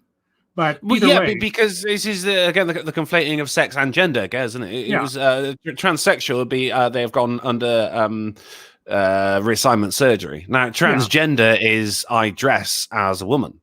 Yeah, no one clipped that. So reading off of the card, the agency's proposed definition would define sex as either male or female, which it is, unchangeable and determined by the genitals that the person is born with, according to a draft reviewed by the Times. Any dispute about one's sex would have to be clarified using genetic testing. Okay. This is the thing. As far as and I don't know if it's actually been done. I'm sure it has at some point. That on a legal basis, someone who is discriminated against on the basis of being "quote unquote" transgender would have an argument of being protected by the word sex in the law, because if they're being discriminated against just by how they express themselves, yeah. Anyway, But then look at the headline that came out of that as well. Yeah. It's ridiculous. Yeah, transgender can be defined out of existence, which is nonsense. Absolute nonsense. The whole thing was anything the media said Trump did during the previous 4 years or so, I always had to put a big question mark about it. I'm not even a Trump supporter.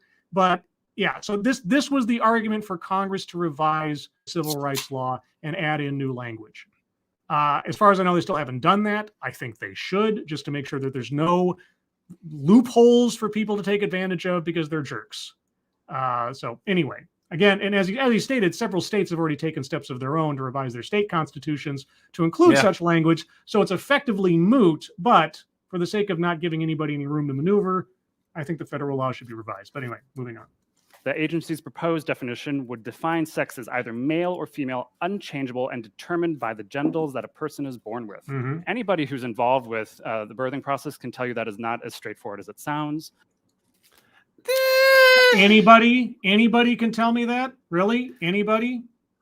I mean, 99.99%. Yeah, only the vast majority. But anyway, assigned at birth. Remember, guys. Anybody who does any genetics knows this is not the right way we do this. We know that, yes, most people fit into categories of Sorry, does genetics? Can you come out to the pub tonight? No, sorry, mate. I'm doing my genetics, ain't I? Not studies. Genetics. That might be a sort of flourish way of saying I'm having sex with my girlfriend tonight or something. I'm doing genetics. I'm doing science, mate. Right. Her name is Science. Or as it sounds. Anybody who does any genetics knows this is not the right way we do this. We know that, yes, most people fit into categories of man and woman, but there's a significant diversity between those two. And these are wait, what? Significant diversity, you say? This is not the right way we do this. We know that, yes, most people fit into categories of man and woman, but there's a significant diversity between those two. And these are just a few of the diagnoses that actually create a diversity of gender. No, that's not a diversity of gender. Those are conditions, or syndromes, or genetic and sexual development in terms of what we actually see when somebody is born or even later in life. Okay, well, tell me which one of those things or how many of those on there constitute a separate gender? Yeah, do you need one? Do you need all of them? You got a percentage? Somebody could completely have a physiological female presentation, but later in life we discover they actually have XY chromosomes. And that says what about their femininity or their sense of being a woman? Does that suddenly make them not a woman anymore? Nothing, Scribe. No. Does it suddenly make them trans? It's not like they come out as they discover they're trans. Just one day they're like, oh my God, I've got different chromosomes. I would love to ask this guy, okay, what is that person supposed to do at that point? What happens to that person when they make that discovery that for all intents and purposes, they've lived their entire life physically, emotionally, whatever, all things, they've been a woman their entire life. And then all of a sudden they find out that they have a chromosomal anomaly defect or something. And then what is that person supposed to do then? In your world, at what action should that person then take? What does that say about them to you? I'd love to know the answer to that question. And what should it mean to them? That's like me doing 23andMe and finding out I have black ancestors. What am I supposed to do with that knowledge? Real quick. Thank you, Matt Barnes. These are the nonsensical rantings of a lunatic mind. Bring back should not be in profession to the bingo card. Now, see that the problem with that square was it was so subjective. It was so subjective. I mean, if someone said, I'm a teacher, and they said something you don't agree with, then suddenly they shouldn't be a teacher anymore. Like, So, yeah, I understand in this instance why you'd say that, but back then and going forward, I'm still not sure it was because we went over. That was one of those squares that almost always ended up being so controversial because it was so subjective, so very subjective. I think we've whittled the card down to this point as the only recent change I've made is adding sales pitch for product or service. I took out, I consolidated equity into diversity, equity, and conclusion. I think right now the card is getting, if it's not perfect right now, it's fairly close. I'm not keen on bringing back old stuff that has sort of fallen by the wayside. But either way, thank you, Matt Barnes, for your generosity. We're only got a minute left, guys. We only got a minute left. In the case of this guy as well, we still don't know what his profession actually is. Yeah, he has we can't say he degrees. shouldn't be in it. Like, he's not told us yet. Yeah, he has degrees, and he says he works at a center for health. But yeah, okay. So anyway, that's all we know. Tell us what this woman is supposed to do about it if she finds out that she's got an XY. So recognize there's significant diversity and that this policy is... No, but she's still a woman. She still feels like a woman. She lived her entire life as a woman. That does not denote a different gender. That is okay. Weightless example. I'm circling weightless example. That's ridiculous. That's good. Yeah, I totally agree with that. Absolutely ridiculous. Okay. Yep. Weightless example up at the top. All right. Yeah, that just does not fly. Of all the examples, you had a whole list on there, and the one example you bring up says nothing about nothing. It's not evidence-based. This is an affront to science and medicine, I would say. And it goes so far then as to proposing new protections to reality, mate. Professionals to discriminate. So under the current administration, Director Severino saying, I'm assuming that this was filmed last year or before Trump was no longer president. So yeah. I can't remember how. Yeah. So well, I mean, that said, people still he still hits the media much as people are still really fucking aching about him. Laws protecting religious freedom and conscious rights are just empty words on paper if they aren't enforced. Okay, we'll stop. That's okay. No one should be forced to choose between helping sick people and living by one's deepest moral and religious convictions. I would argue if you have moral or religious convictions against helping sick people, you're in the wrong profession. Really? I agree. No, I'm all right with that. Well, no. I agree with that too. The thing is that I wonder what this guy would say about people right now, given the current zeitgeist. If someone is vaccinated or unvaccinated. Yes, yeah, and that is why I agree with what he's saying. Yeah, I'd be curious to know his. But now, like I say, I agree with him in that sentiment, and presumably this was filmed long before we had this current situation. But yeah, I would be curious to know, given his position on other things, what he'd say about that in regards to healthcare. But right now. I would love to know the same thing. Yeah, because I guarantee he's going to be one of those guys going, if you're not vaccinated, then you shouldn't be allowed a hospital bed. This needs to stop. So I'm really arguing that I kind of blew up gender a little bit for you, but I also want you to recognize that things are actively happening right now to silence this work and to protect people from... What work? No, there's not said a thing. He hasn't told specifically what, that recognizing what, that transgender people experience trauma in trying to navigate the world. And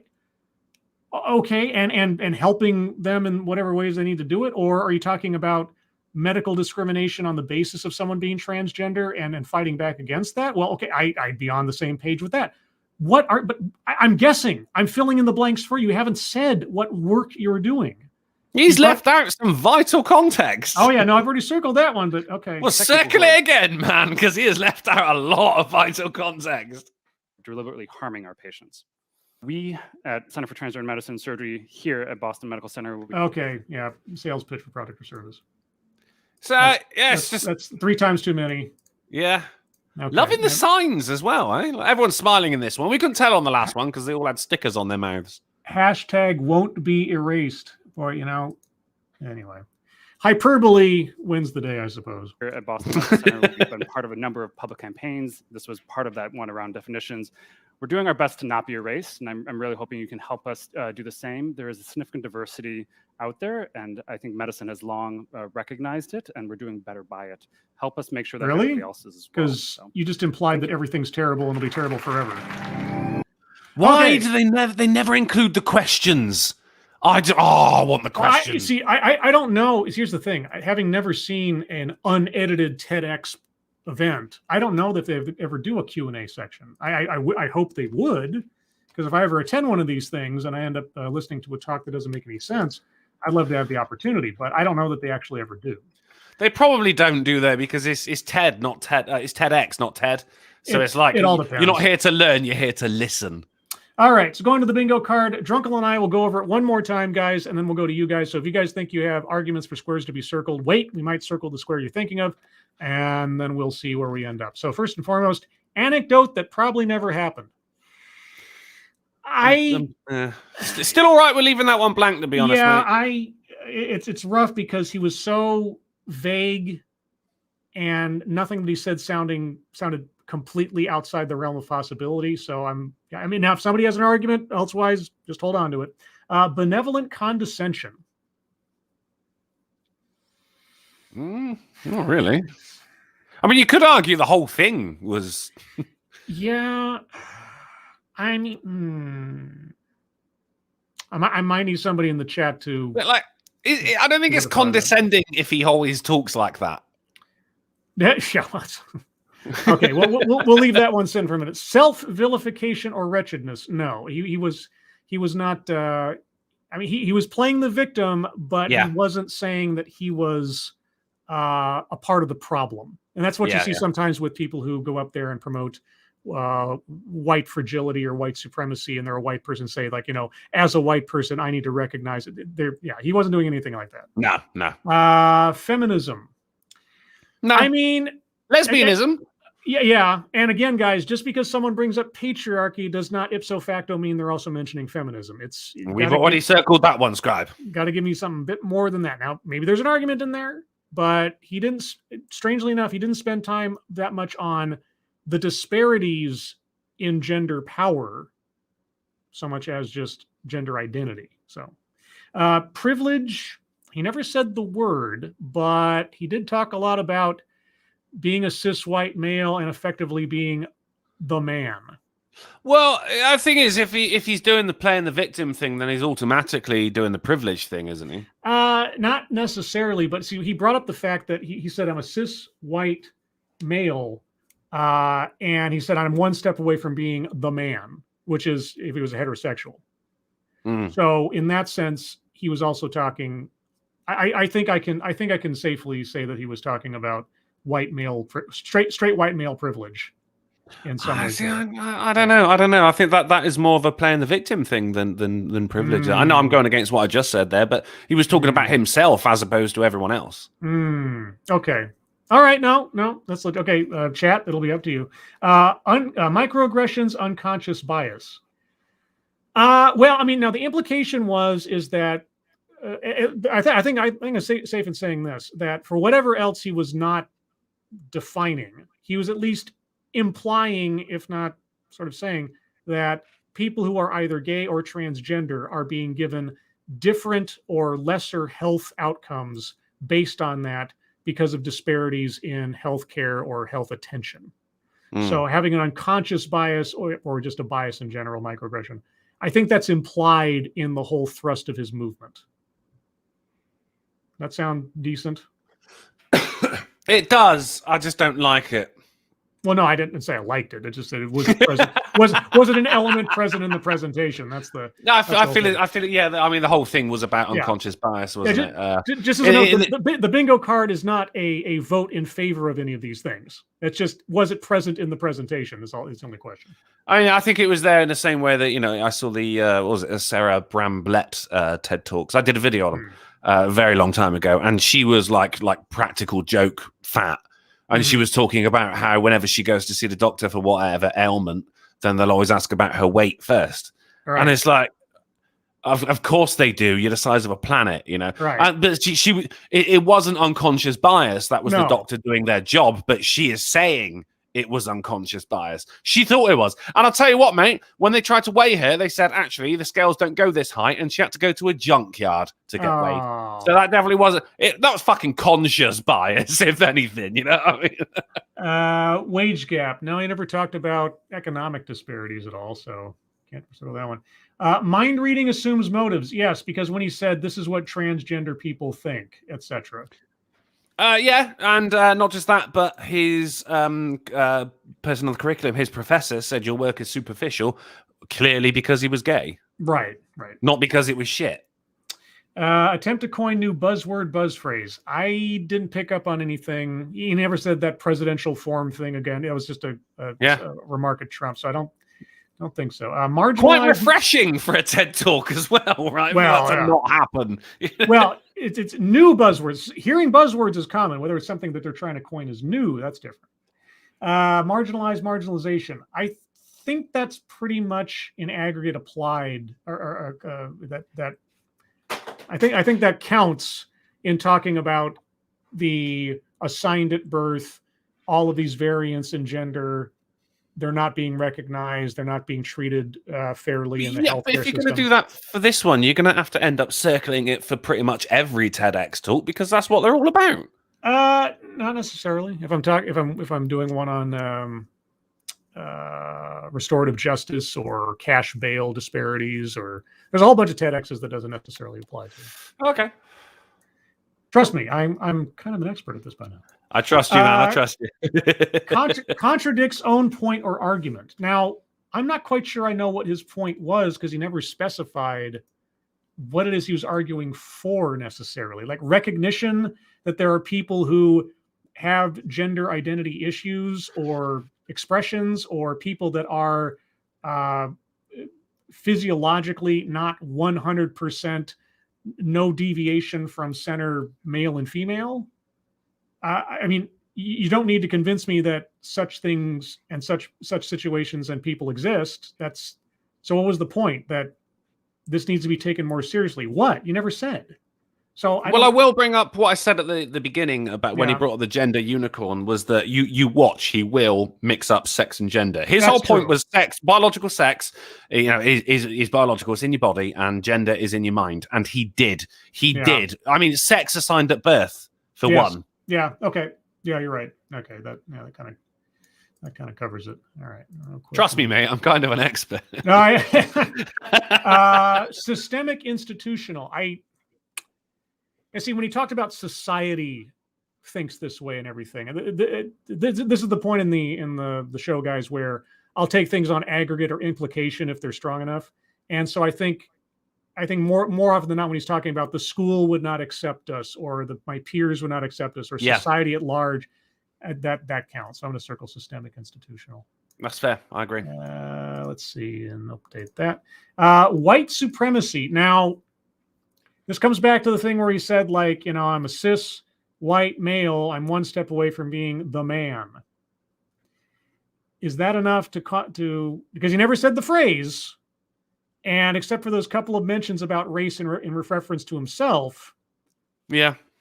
I don't think it is. I don't think that's enough to I don't think, because you can't really have white supremacy if his only mention was of him being white, as you said, him, right. And the only other was of white as well. So you can't supremacy. He's only mentioned one race. Yeah, and him bringing up race without a reason, that's totally there. But was the subject matter focused on white supremacy in any way? Certainly not. No, in no way. No. Collectivize his own demographic. Yeah, we're talking about.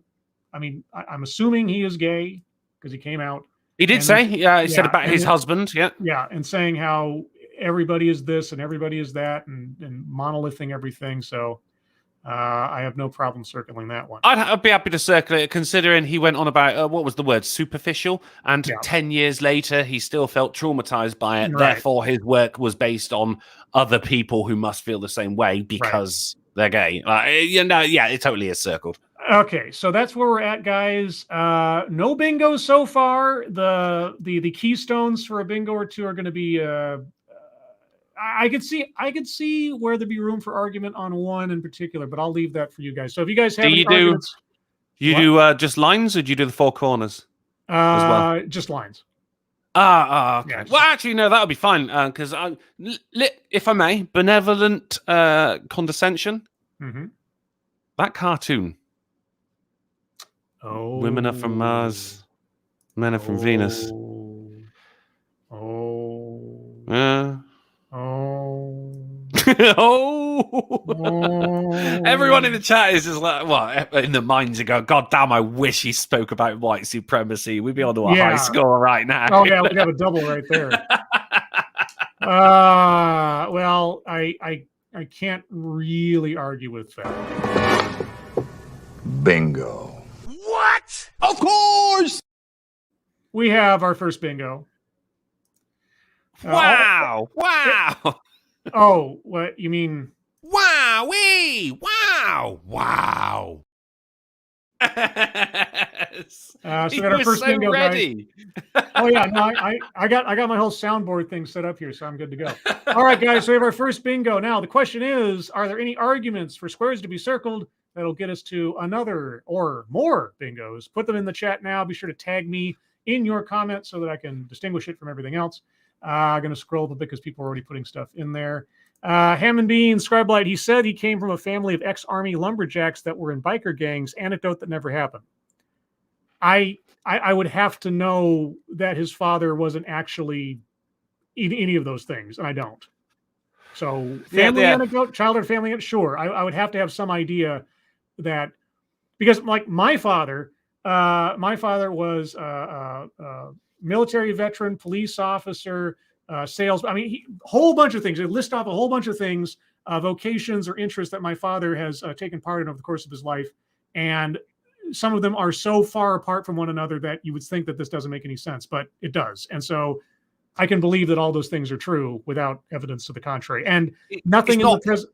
Yeah. It's not improbable, is it? That's the thing. Like that totally could have happened. Frosted Glass, self-righteousness. He said he was belittled in school / work, even though he was a white man, implying he had it easy. Oh. And that privilege. Well, yeah, okay. It could be either. Well, it's got to be one or the other.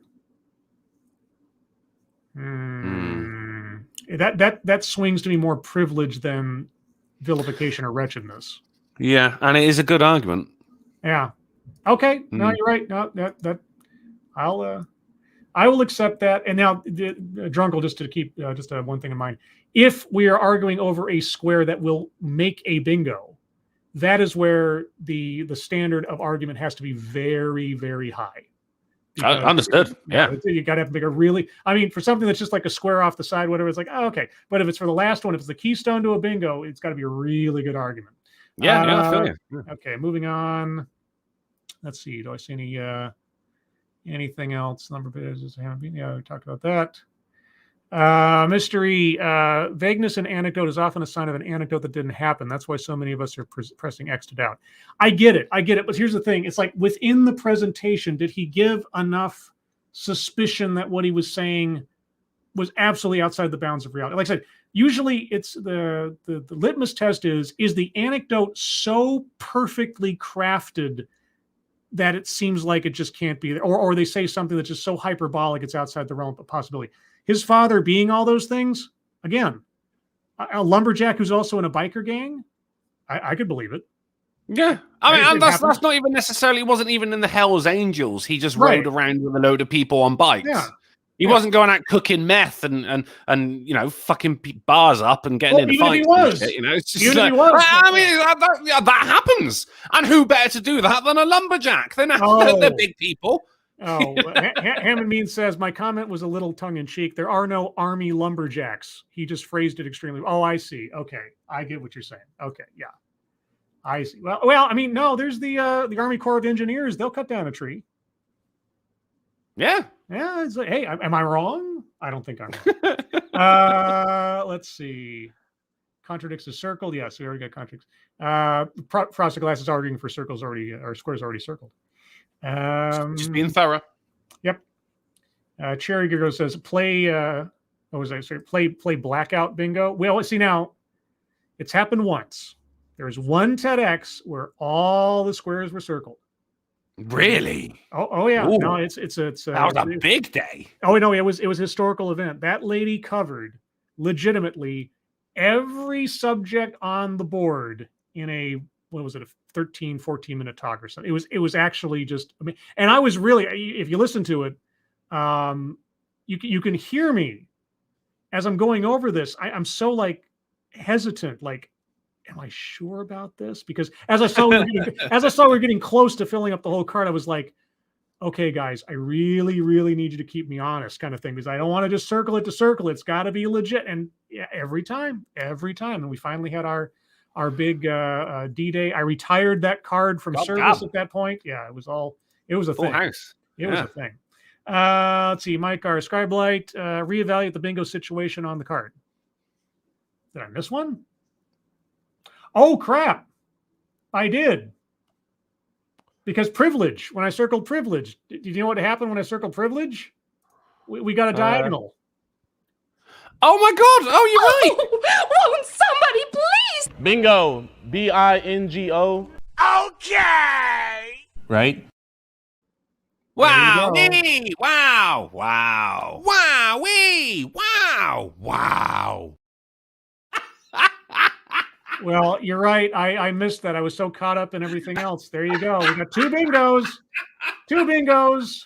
My bad, guys. Sorry. I was so caught up in thinking about other things. I completely spaced on that. So there you go. We have two bingos so far. Can we work some feminism into this, guys? I'm sure Okay, someone guys. out there can. I'm only going to get another couple minutes, guys. We're at the top of the hour, and I know Drunkle has got to go to bed. So if you have any last-minute arguments, put them in the chat now. Drunkle, where can people find you next? I am going to be back on Wednesday on the Polydub channel at 10:30 p.m. GMT, 5:30 p.m. EST, 4:30 Central, 5:30 a.m. on Christmas Island for the next installment of the AAA meeting, Scribe. And thank you very much for inviting me along. This has been infuriatingly good fun. I know, right? I just I've been looking forward to trying to get as many of my Lords of the Night, etc. friends on to join me for these. And you were on my list, but it was always a matter of different parts of the globe that was always the barrier. So I'm glad we got to do this. Thank you so much for taking the time to come on. And oh no, dude! We made an agreement. I was going to be here tonight. You're going to be on the AAA meeting on Monday, the 20th. Yes, replacing Sinatra. So that's going to be infuriatingly good fun as well. Certainly it will be. And everybody, I'm going to call it here. We got two bingos. That's great. It's great. A stealth bingo that I almost missed. So guys, thank you so much. If you'd like to hear more from me, I will be doing now. Just as a note, this is the TEDx for the week. I'm not going to do a TEDx on Thursdays. So Thursday, I'm going to take off. I have another project or two I'm working on, YouTube-wise and life-wise, that I'm going to take advantage of the extra time for. I may do a scripted video sometime this week. Not sure yet. We'll see. But for certainly, you will see me next on Sunday morning at 8 a.m. Pacific, 11 a.m. Eastern, for another episode of the Sunday stream with part 2 of the Jedi Temple. You don't do GMT? You don't announce in GMT? I don't know what it is in GMT. I don't know. Well, look it up, motherfucker. Okay, well, eight hours ahead of 8, so that's 4. 16, mate. 16. Well, no, it's not. I'll do military time. Well, okay, then 1600 hours. 4 16 PM, o'clock. 4 p.m. GMT, whatever. Yeah. Anyway, that'll be on Sunday morning for part 2 of the Jedi Temple as we go over the Justice, Equity, Diversity, and Inclusion regimen from the the American Institute of Architects out of Miami, who are going to teach us how to be Jedi. The first episode was so much fun. I can't wait for the second one. Yes. Yeah. No. Yeah. Oh yeah. No. It's as confusing as it sounds. Anyway, everyone, thank you so much for joining us. You guys are the greatest audience in the world. Moderators, thank you for keeping an eye on things, even though everyone here is so well behaved. You have very, very little to do. Everyone who donated, to myself, to Drunkle, thank you so much for your generosity. I really do appreciate it. Again, Drunkle, thank you for joining me. Always fun to have you on. My pleasure, mate. We'll have to do this again sometime. Everyone. Definitely. Hope you all have a good rest of your night. I hope you all have a good rest of your week. Please, I hope you're all safe and well. If you're not well, please get well soon. And I will see you in the next one. Bye, guys. This is where you say bye, Drunkle. Oh, God. Oh, cheerio.